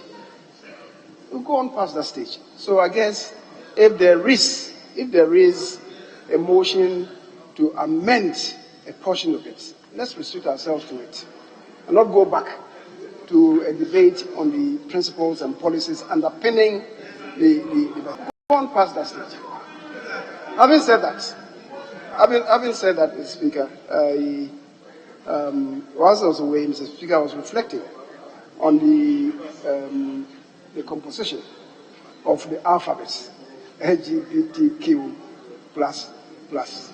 And I think that we don't need the plus there because we sustained the Q. And we have defined L, we have defined G. Mr. Speaker, I have an appointment outside. I just want to raise it. That's why I called you out. And I've explained to the deputy leader plus the chair of the committee. Mr. Speaker, if it makes sense to the House, I believe that we don't need a plus at the end. Now, I've been looking at what has obtained in other jurisdictions. He just mentioned Qatar, Emirates, Malaysia, Philippines, and they've left out the plus. We don't need it. So, Mr. Speaker, because we sustain the Q, it will embrace whatever. That needs to be done. Otherwise, we'll have to define plus. Which don't make sense. I thank you, Mr. Speaker. Honorable members, please let me update the majority leader. Actually, in moving to convince the House to let us take the bill through the second consideration stage, your deputy had to ground his motion on some of the principles, and that is what occasioned that. But my attention has been drawn to the matter you've raised concerning the use of the plus. Yes, I've gone through all the material before me. It's not yet captured, so I've informed the draft person to bring the definition so that it will encompass all. We don't have to put the plus there. And so let me put the question on what is before us now. And after that, I will plead with members for us to adjourn so that all the proposed amendments be put together for consideration tomorrow or next week. It means that we can't finish the work today. Honorable members, those in support of the proposed amendment to clause 4 as submitted by the Deputy Majority Leader, say aye. Those against, say no. No. The noes have it. The proposed amendment is negated. Honorable members, I am praying that we adjourn. Yes, please. Right, Honorable Speaker, if you look at the amendments as advertised in the addendum order paper, it is the same amendment, the same principle across board. And so once we have done the first one, we're going to pray you to do a consequential. When we get there, he will move the motion, we'll consider that. Until the motions are moved, we cannot give him a blanket lesson. That definitely is not practiced anywhere. So, unless otherwise stated by the House, I propose that we take a bow.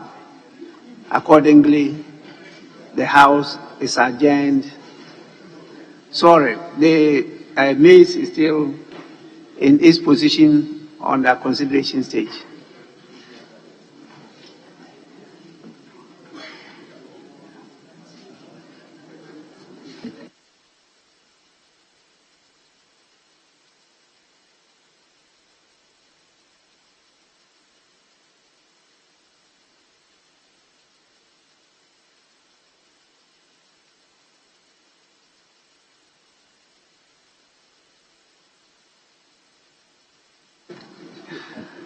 The table office is drawing my attention to the fact that our new standing orders say 5 hours.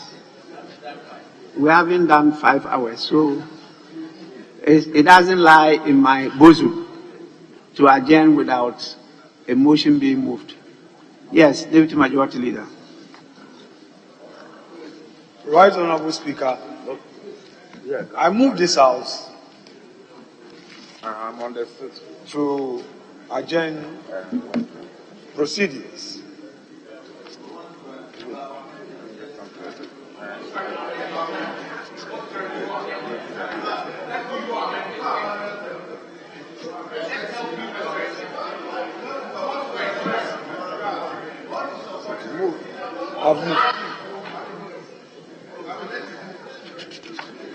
Mr. Speaker, I second the motion for adjournment. But before then, Mr. Speaker, just remind colleagues, on Friday, the first phase of the workshop on the new standing orders at Volta Serene Hotel starts. The first 137 or 138 colleagues And Yes. then it will be on Saturday. You can check in on Friday. Check in on Saturday. Okay. And then the second phase will be at Rock City. So colleagues who want to be part of the first phase should make themselves known to the various caucus leaders. Yeah, we are now told that we check in on Saturday.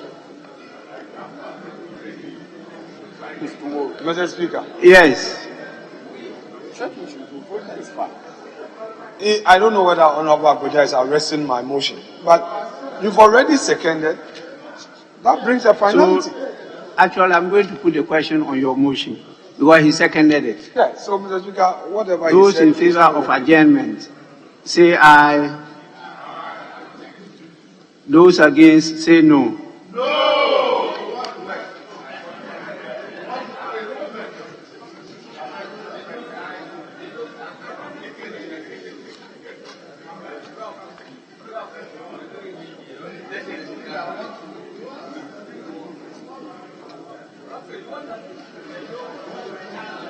I repeat the question.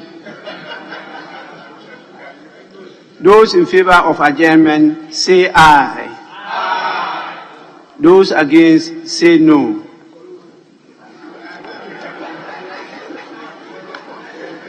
Honorable members, the ayes have it.